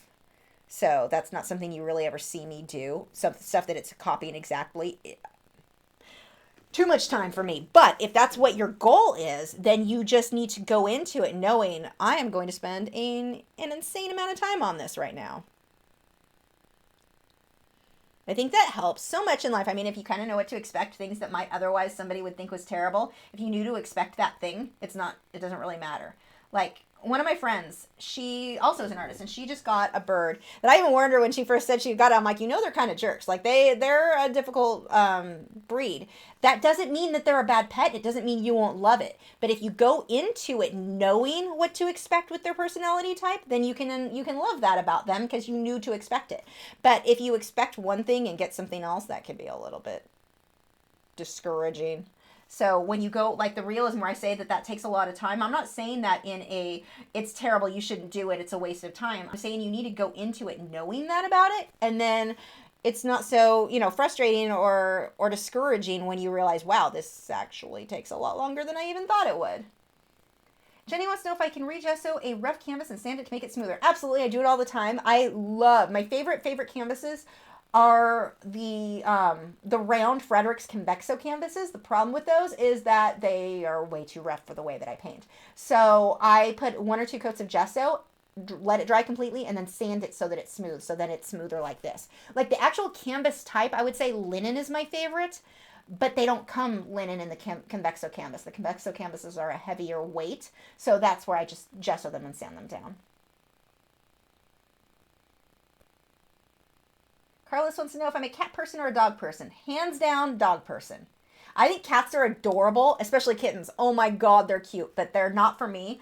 Their personality type, like personality-wise, I fit better with dogs. I've had cats, not again. I like that. It's just not a fit. Again, it's not that they're bad. It's just not a fit for me. My fit, like I definitely love my dogs. A lot of it too, like I like Scentsy, I like to have candles, I like flowers and plants, and cats get into all of that. And I know somebody's going to say, my cat doesn't. Okay, you got lucky. My cat did. My cat was into all of those things. So when she died, it was like, yeah, I don't think I'm going to get another one. I think she didn't die from eating plants, by the way. It was nothing like that. But when she lived out her life, it was like, oh, yeah, this is not the best fit. My friend has cats, and she's always showing me pictures, and they're really, really cute, but I definitely love my dogs. I like that I can take my dogs on walks. They can go with me places. Not so convenient with a cat.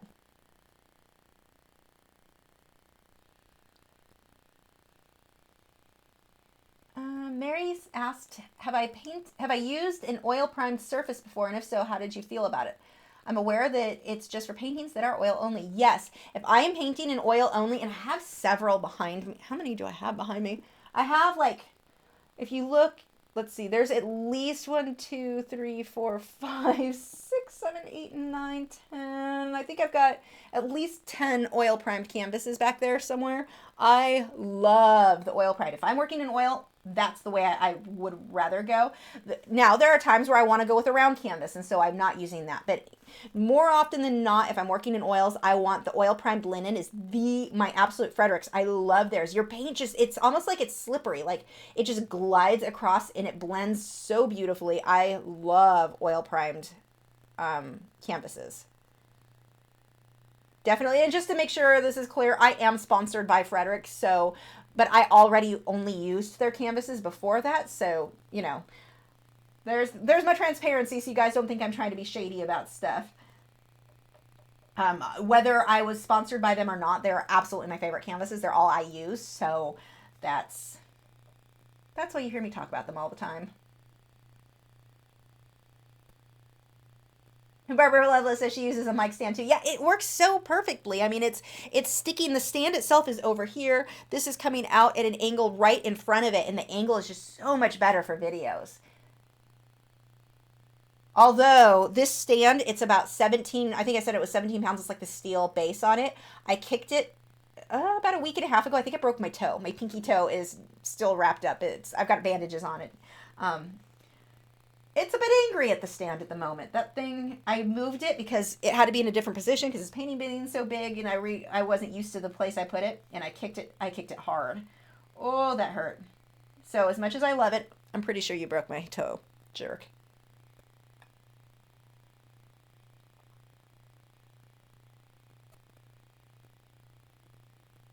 Rosie says too, Scooter needs, Sir Scooter, say it right, Sir Scooter absolutely needs some steampunk accessories. I'm going to have to think about that because I'm pretty sure my husband would like it even more, and then it would be fun for me to paint.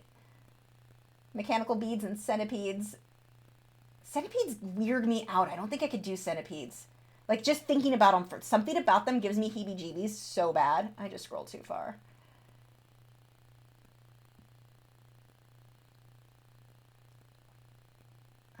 Have I used tube watercolors? Yes, but not much. Like, I've not really played with them that much, so I don't have a ton of experience with them. Shannon said, I plan on using watercolor pencils for backgrounds and perhaps layers with the colored pencil on top. Just check. I know watercolor pencils, they kind of have a history or a bad reputation for not being super light fast.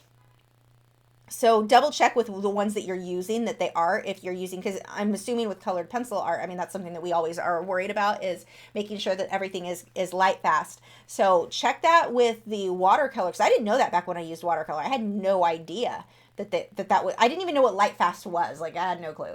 So, but make sure you check that with the watercolor pencils, because I know that's something that a lot of them have problems with.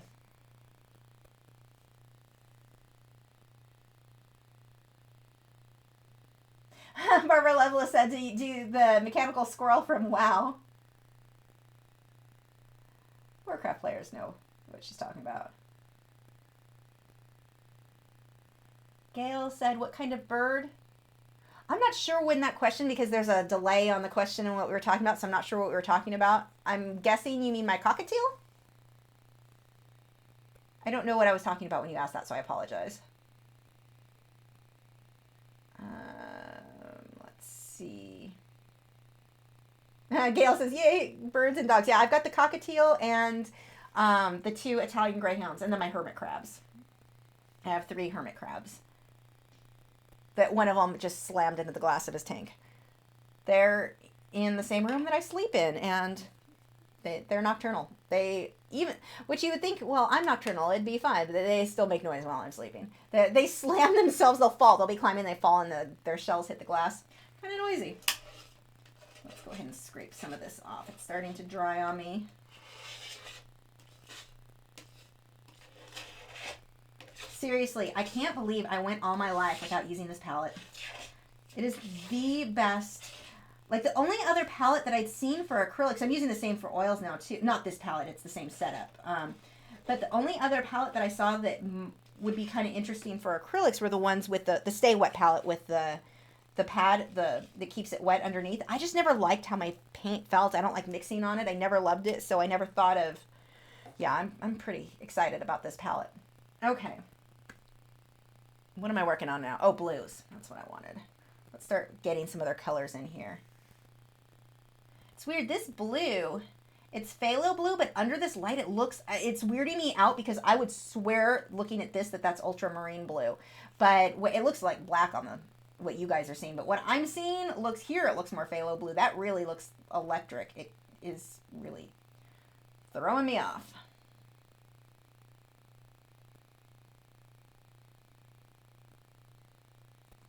Some other colors in there. See, I'm just being kind of messy, letting those brush strokes show. This is very stylized. I'm not going super realistic on this. But all of these other brush strokes, it makes it look like I'm doing tons of detail, and I'm not.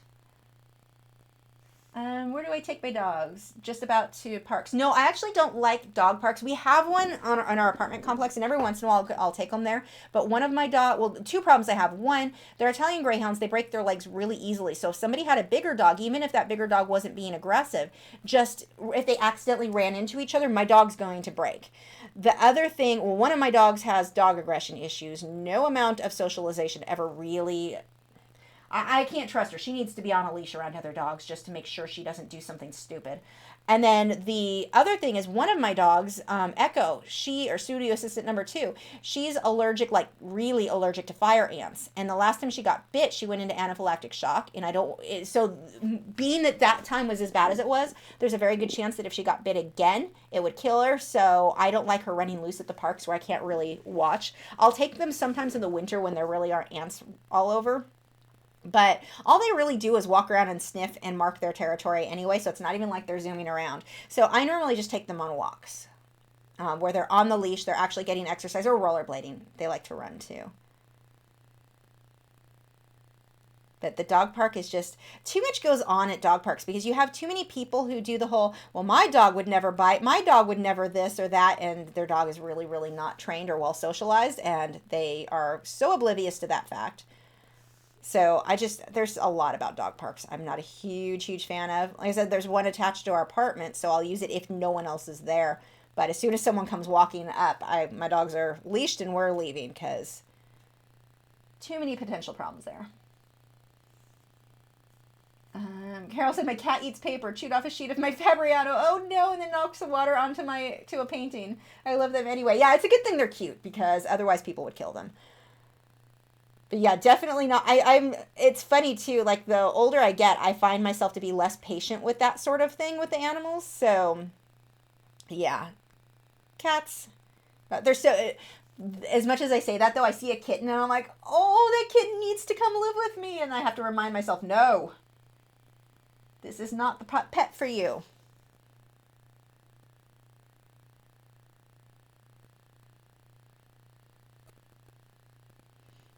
I'm just going to keep layering like this until I like how it looks. I mean, seriously, I don't have an exact reference photo I'm going by. I mean, I've got something over there that I can kind of see, but for the most part, I'm just layering until I like it. I'm just kind of having fun experimenting, a lot of experimenting on this one.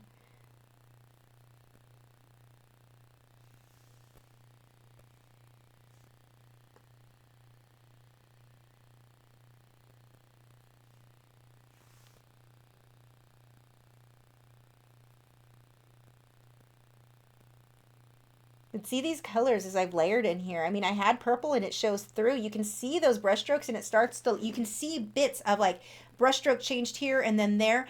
When somebody else looks at that, it would look more intentional. Like I added detail that I really didn't. It was just my brush stroke showing.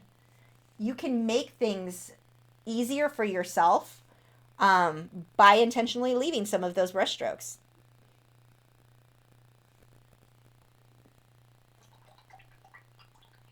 I want to start creating more of a shadow in this area. I want mud, basically. I don't necessarily want to jump straight to black, so let's see what mud I can create. Some purple and orange give me a nice brown. But I still want more mud, so I'm going to throw some black, not too much. Okay, a little bit more than that. That's a nice mud color. Hermit crab just slammed into the glass again. They're very clumsy.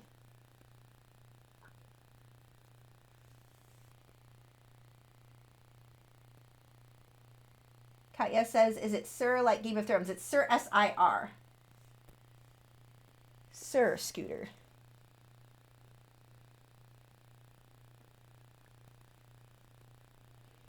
I really feel like he needs a top hat, but it doesn't go with what my vision for this one was. Maybe in the future we'll have an octopus with a top hat.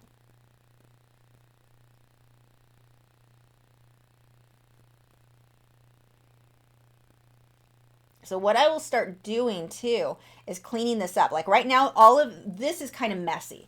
I'm just building this up. I will come through and clean up edges and make them much, much more defined.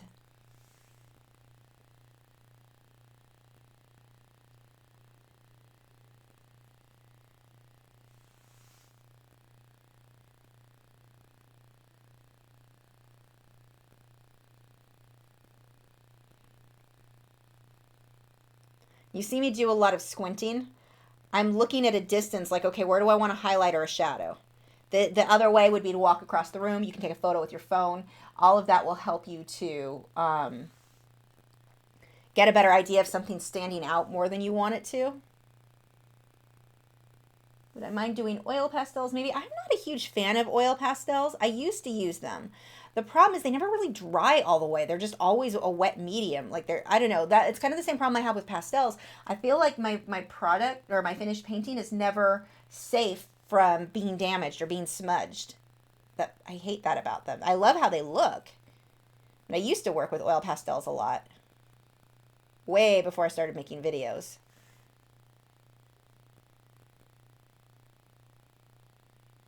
I don't think I even have any anymore. I'm pretty sure I gave them all away. It wasn't, whatever I had wasn't quality. So.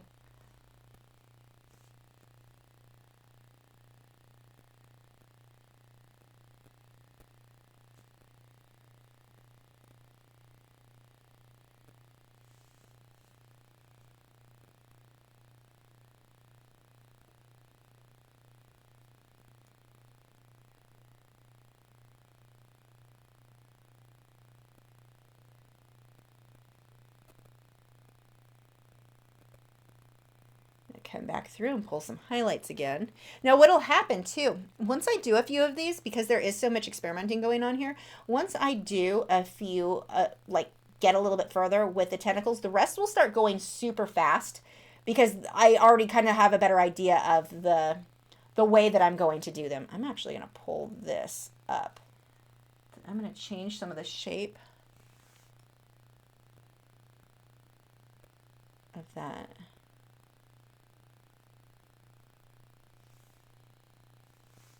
Make his arm bend a bit more flowy.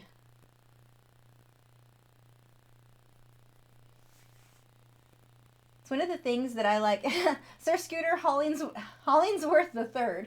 One of the things that I like so much about working with acrylics, I really like how I can layer and cover and quickly change my mind on something. That's actually one of the things I like so much about Inktense. I can really do that with them too. Colored pencil, that's a lot more difficult. This is definitely a nice bonus when working with acrylics. Like here, I know I don't like the way his body is shaped right there. I want to dip. And I'm not done with the wood grain behind him because I knew I would want to make changes. And that way when I come through and paint the wood grain, I can hide what I just did right there. Just didn't like that straight line. But I love how easy it is to change your mind on stuff. Rama wants to know, what would I consider a good brand of colorless blender for Faber-Castell polychromos? But polychromos don't need a colorless blender. You just blend them with the pencil themselves. I've never found a colorless blender that I liked with them. I don't use colorless blenders at all anymore, but I've never found one that I liked, any of them, for Faber-Castell. With Faber-Castell, they work best if you just blend with the pencils themselves or with odorless mineral spirits. Will said, which subject should I paint for my first acrylic piece? Any thoughts? What are you most interested in? Not people. Don't jump into people. But, I mean, what interests you? That matters. That makes a difference. Like, it's not something where I can always say, you should always start with a floral. You may not like flowers. That may not interest you. And in that case, you're not going to learn as much as you would with something that interests you more. Maybe you think snails are the most awesome thing in the world. Paint a snail. Just paint. Just pick up the paints and paint. Just get started. Carlos wants to know if I have a preference for a certain style of music when I paint. For example, I listen to indie music way more often when I'm painting than when I'm doing something else.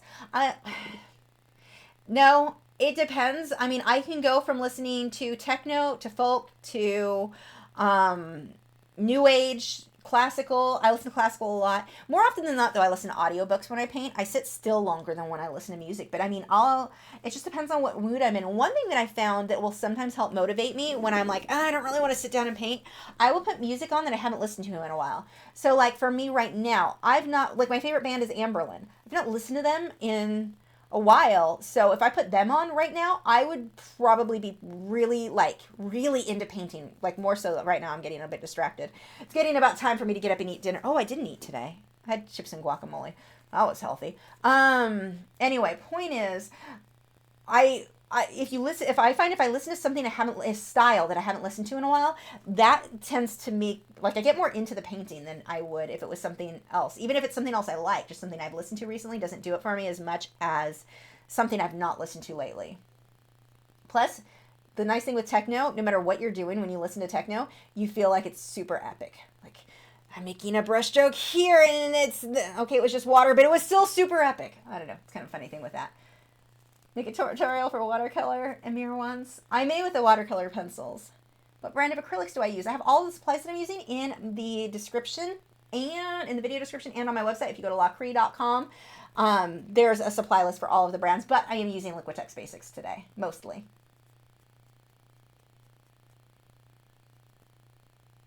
Okay.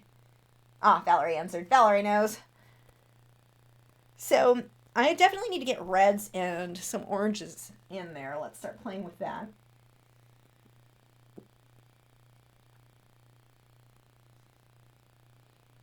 Yeah, I'm definitely finding like now I have been sitting here for almost 2 hours. My back is hurting. I'm just like, I don't really feel like painting anymore. Like you will hit those times. Take a break, go on a walk. Normally I would actually that's what I won't continue painting this one. I may not even work on him more tonight. I'm not sure. But or after the live stream. I may wait until tomorrow because you do hit a time sometimes where it's just like in this case I've sat in front of this for 2 hours. I'm getting my back achy. I want some tea. I need to go eat some dinner. You know, you have other things. Sometimes if you do that, take a step away. When you come back, that will be motivating. You'll be more refreshed and you'll see things you didn't otherwise notice before. Rommel said, how would you rate training methodology at an Altier drawing competition than painting? I like a lot about the drawing Altier, like the really more formal training. I have seen some amazing artists come from that line of training. The only thing that I don't like from it is I've also seen artists that went to those type of schools that are, I'm just going to stop painting because I'm done for now, that went to that type of school and they ended up with this elitist idea that was their way of learning, their way of painting was the only way to do it. And I definitely don't agree with that. But other than that, their skill level is usually amazing.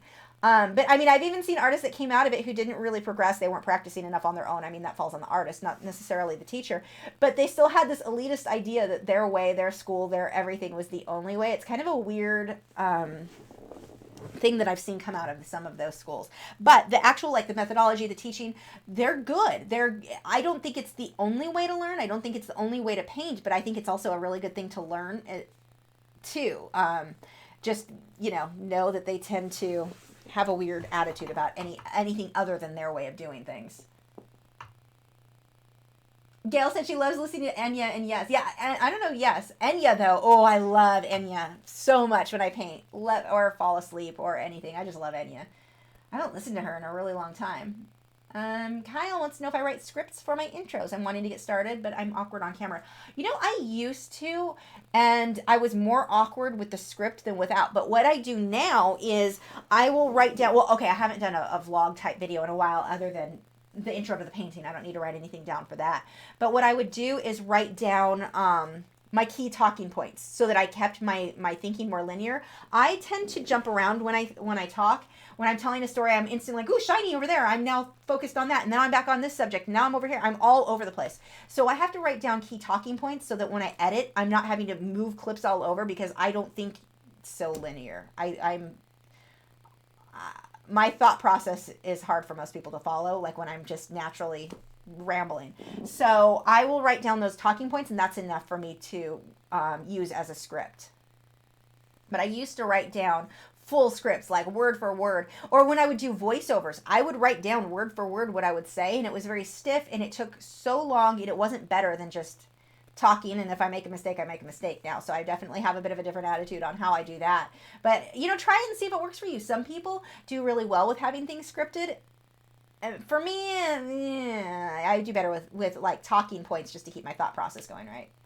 What time zone am I in? I am in Texas. So I am Central Standard Time.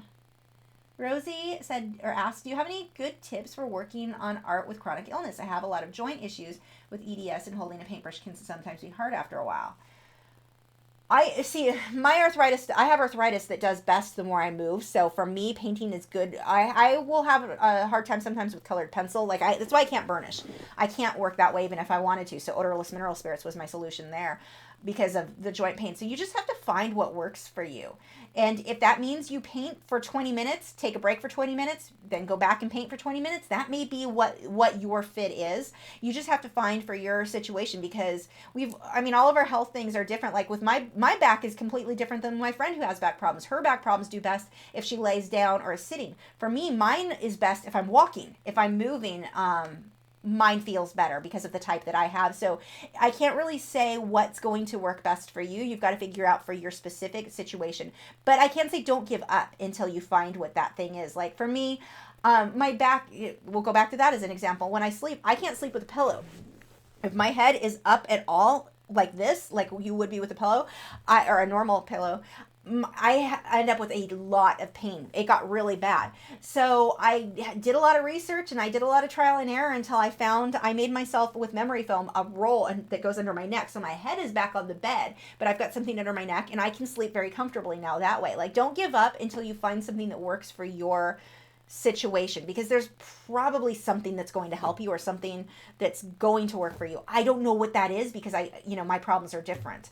For me too, I used to like working on colored pencils. I used to use my TV trays, which are a great addition to the studio because that's what I have everything set up on all the time so I can move them around. But anyway, I would work looking down. That was how I was comfortable drawing, or working in any type of pencil, graphite, charcoal, anything.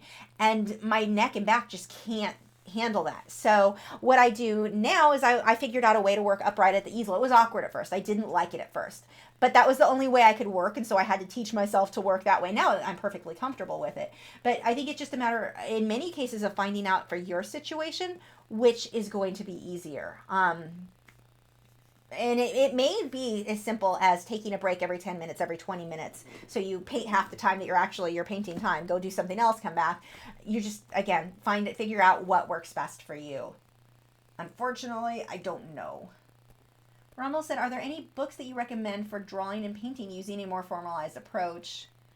No, because I didn't get any myself. I think the closest to some of the formal concepts would be from the Colored Pencil Bible and the Colored Pencil Portrait Painting by Aliona Nicholson. I've got some other ones. I don't know. I can't think of the names of any of them off the top of my head because I never really read them that much. Like it didn't hold my attention, quite honestly. None of them were written in a way. I'm not saying there aren't good ones out there. The ones I read weren't written in a way. It was just like I'd start reading and I'm like, and it's nap time. So I'm not sure there. Did I view the supermoon? No, I did not. I mean, photos, but that's it. Let's see. Yeah, actually, it's funny, Rommel, you're absolutely right on this. I've definitely found that makes a difference. Use turmeric plus black pepper. And the black pepper, the reason for that with turmeric on its own doesn't do it. You need to have, it's the it starts with a C, and I want to say casein, and that's not the right word. Capsaicin? There's something in it that black pepper activates the turmeric. I get the turmeric that already has it in it, or they include it on its own. But and ginger tea for arthritis. Yeah, it really does make a difference. The turmeric, I definitely have that with the I want to say it's capsaicin now, but I could be wrong on that. It's what's in black pepper. Does help. And ginger, I can't do. I hate ginger. It's supposed to be good for nausea. It never did anything for mine. And have I considered yoga for pain, or plus ever considered yoga for pain? Yoga, I tried yoga. The problem I have because I'm dizzy all the time with the fibromyalgia, and when I would put my head down at all, I found I was getting more nauseated and feeling like crap. So yoga really didn't work that well for me. There may be certain forms and certain positions that would. I didn't get that much into it. Every time I tried it, I didn't feel well after because of the way that my head position was. So it wasn't good for me.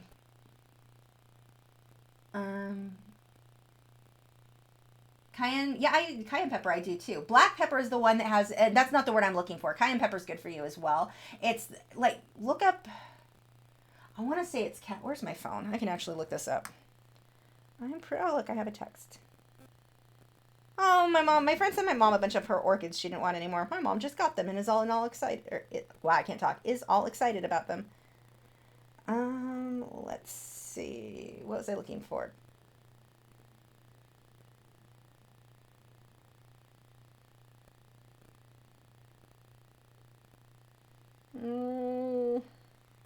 Give me 1 second. I'm going to be able to find this.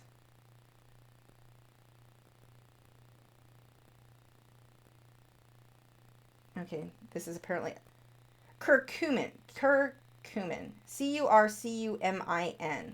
Okay, I wasn't even close. I guess that's the thing that's in the black pepper. Of course, I could be looking at the wrong website. Let's see. Pamela says, I hear Brush and Pencil has their own pencils. Is that true? No, it is not.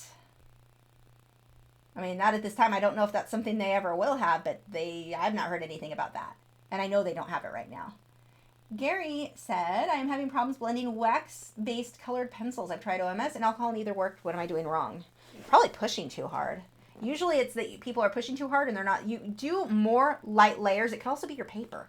But usually, more often than not, the problem that I see people have is that they don't They push too hard too early on, and then the odorless mineral spirits can't, I don't know, it has a hard time blending because you jammed into the paper and then you can't put more layers. Usually it works better if you do lots of light layers, then blend, then more lots of light layers, then blend, so you're not damaging the tooth of the paper. But the paper can make a difference too, so I'm not sure without seeing it. Do you have any tips for drawing clothes or folds? Also, my octopus is looking really amazing. Thank you. Clothes and folds. It's shadows. Don't think of them so much in terms of lines. Think of shadows and highlights. Look at the way that the clothing folds. Get a photo, first of all. Don't try to go from your head. But get a photo, because the way that, let's see. I don't think that using the white paper towel is probably not going to work because it's going to be blown out in here. Oh, it's over. Hold on. Okay. Let's see if I can kind of, let's pull this up and see if it shows at all. No, that's being washed out. Does it work over here? Nope, too white. Can't see it. Okay, take fabric. Any type of fabric. Just take that and look at the way the highlights and the shadows are. It's not lines. Everyone wants to draw. I mean, with everything that we draw, we have a tendency, our brains wants to look at it in terms of lines, outlines. No, it's shadows and highlights. Look how it folds. Look how it creases. That's really what you want to focus on there. But get a reference photo for sure. How long does it generally a painting like this take to complete? Oh gosh, I could probably have it done in 40 hours or so, but I've been lazy and haven't been working on it as much as I should, so it's taking me way longer. But I mean, actual paint time, if I sat down and worked, I would say about 40 hours once the whole thing is done. So I could get it done in a single week if I really worked my butt off, but I have seriously been lazy and not doing that lately, obviously. Let's see. Ronald said, any particular artist that you would recommend to copy old masters, new artists, etc.? I mean, the nice thing with the old masters is that you can legally copy them exactly and even make prints of your work and show it online, and it doesn't really matter, but you're not going to get in trouble with copyright because they're too old. They're always good to copy. I mean, any of those, that style. I would say find an artist, though, whose style is what you want. Maybe the old masters aren't necessarily going to be everyone's preference. Figure out what your goals are, what you want, and, oh, I can definitely see I need to make these a little bigger. Anyway, sorry, random thought there as I'm looking at this. It depends on you and what your goals are. Find one that you're really drawn to and copy some of those paintings. If you're copying someone who's, it's the artist within the last 100 years or so and the work is copyrighted, you don't want to be posting that online in most cases. But if you're copying, old masters, you can post that online. But copying another artist is a very, very good way to learn. Just make sure you're also following copyright where you're not, making prints of something that you can't legally do. But that's it. It's not even something that I would say you should do this artist or that. It depends on what your goals are. My goals may not be your goals. Pamela wants me to add the boom mic stand to my list of art supplies. Yeah, I think I'm going to make another video or another page on my website that has my video gear that I use and put all of that on there because, yes, I need to do that for sure. I will do that.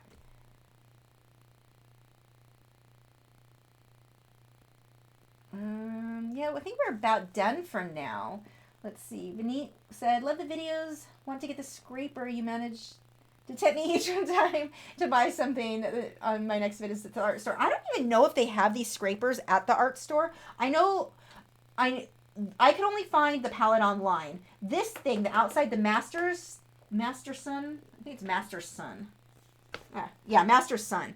That palette, the outside one they have at Michael's and Hobby Lobby. The glass one, I only was able to find online. The scraper thing, I found online too. I think you could probably get them at hardware stores, but I did not see these at the art supply store. That doesn't mean they're not there. I just don't remember ever seeing one when I looked through their art supplies. So I can't guarantee you that would be there. JPC13 Art wants to see a video of my video gear. Yeah, I'm going to do a 360 video of that so you can really see where and how I've got them set up. Maybe I shouldn't run my hand on the mic because that actually makes sound genius. Let's see. Ronald said, how do you draw with volume? How do you see volume and then draw it? Is it by light and shadow or is it by volume? I'm really not sure. I think something's being lost in translation there. I'm not sure what you're asking. Yeah, Mr. Wolfie says they have those scrapers at places like Lowe's and Home Depot. Yeah, I bought mine on Amazon and it was not considered an art supply. It was like home improvement or something like that. Yeah, JPC 13 Art says you can find it at Walmart. You'd probably find it in like the home improvement section. Let's see. Cabbage people suggesting you can find them anywhere online. Do I ever feel bad wasting paint? I used to, because I mean, when you're doing like the serious starving artist and you're like, wow, I can't even buy top ramen right now because I need to buy a new tube of paint. Yeah, then it would really get to me where I was much more careful about putting small amounts out. I'm less careful now. Now I'm more worried about making sure I have enough paint to get me through what I need to without having to stop. This is going to dry and I'm not going to have enough paint over here. So I've kind of shifted, I think, where that focus is. Chicken on a squid. Yeah, a chicken on a squid would be hilarious. Why would I want to layer oil over acrylic or vice versa? Well, you never want to layer acrylic over oil. First, there's no reason. The whole point of oil over acrylic is that the oil dries slower so you can get smoother blending on certain things. But you never want to put a water-based product on top of an oil-based thing. So no acrylic on top of oil. You can do oil on top of acrylic. The reason that I do, there's a lot of reasons, but it basically lets me take advantage of the best of both worlds. I can get my underpainting done quickly with acrylic. It dries fast, so in a single night I could get a whole underpainting done and then do all of the details with the acrylic or the oils on top of it. And it just, because of the way the oil dries slow, now I'm able to take advantage of that by those final layers where if I had done my first layers in it, the whole piece would have taken me weeks, but because I already did that in acrylic, that sped that process along. But I could do the last layers and take advantage of the things about oil that I like, where it dries slow. So it just lets me take advantage of the best of both worlds. But just remember, never put acrylic on top of oil. It won't last long term. It'll scrape off. It's not going to be archival. So, no, I did not see the eclipse this morning. I was asleep when I had just gone to bed right before that time. I'm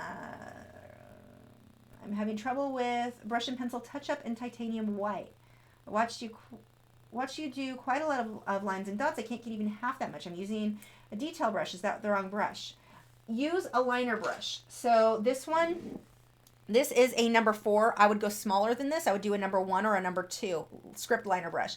I like the synthetic hog hair. It gives me the best results. And these ones are the Master's Touch, which you get at Hobby Lobby. The bristles are actually white. Mine are stained now, but the bristles are kind of like an off-white color. Use this kind of brush. The detail brush, it's what I'm thinking of, they're ones where the bristles are like just the tip of this, that you can't load enough onto it. They don't work for making lines. You need the long bristles like this, where it's, about an inch or maybe not 2 inches, but about an inch long of bristles at least on a 1 or 2 inch is going to be ideal. And I realize this is kind of blended in here. You can kind of see here better what that looks like. But again, this one's a number 4. I would go with a number 1 or a number 2 for those products, but you still want those longer bristles. That should help. And, part of it is just figuring out the balance of how much of each product to mix together. But if you're not using that brush, then that's probably your problem or what's going wrong. Let's see. Yeah, and it might be the pressure you're using. Jenny's absolutely right. Using a light hand, just barely pushing, will give you a light line. If you push really hard, you're going to get a thick, fat line, so that will make a difference too. It takes a little bit of getting used to use a really, really light hand. You don't generally, and very rarely am I going to push very hard with that brush because I don't want a thick line with that. But it takes some practice. So if you're first doing it and you're having a hard time controlling how much pressure you're adding to the brush, you may want to get some like cheap paint, like dollar store acrylic, whatever, the cheapest stuff you can find. Mix a little bit of water with it and practice making lines with that. It's cheaper than using the brush and pencil product to practice with. But it takes some practice getting used to painting with the liner brush, but you can practice with the paint because the mixture that you're going to make with the touch-up texture titanium white mixture would be very similar to how thick I would mix water with my acrylic paints to get the same effect. So I'm thinking that would be probably a good way to practice if you need practice with using a liner brush. Because I know a lot of colored pencil artists, I started with painting more than colored pencil, so I guess I shouldn't include myself in that. But a lot of people started with colored pencil and they're not used to painting. They don't know how to use the brush. So just practicing with some acrylics may be a good way for you to get used to it. But I'm going to go ahead and wrap this up. It is 10:10 and I really want dinner. I have a salad waiting for me. So thank you guys so much for joining. Make sure to check out the Moderators Channels, Valerie and Joseph Fincham. The links of both of their channels are in the video description. They've got some cool stuff that you should go subscribe to. And we are done for the night. Thanks again for joining. And I'm not sure, I know for sure we'll be probably working on this again. Maybe, hopefully we'll be to the underwater scene. I'm hoping. No promises. Next Wednesday. But I will see you guys then. Bye.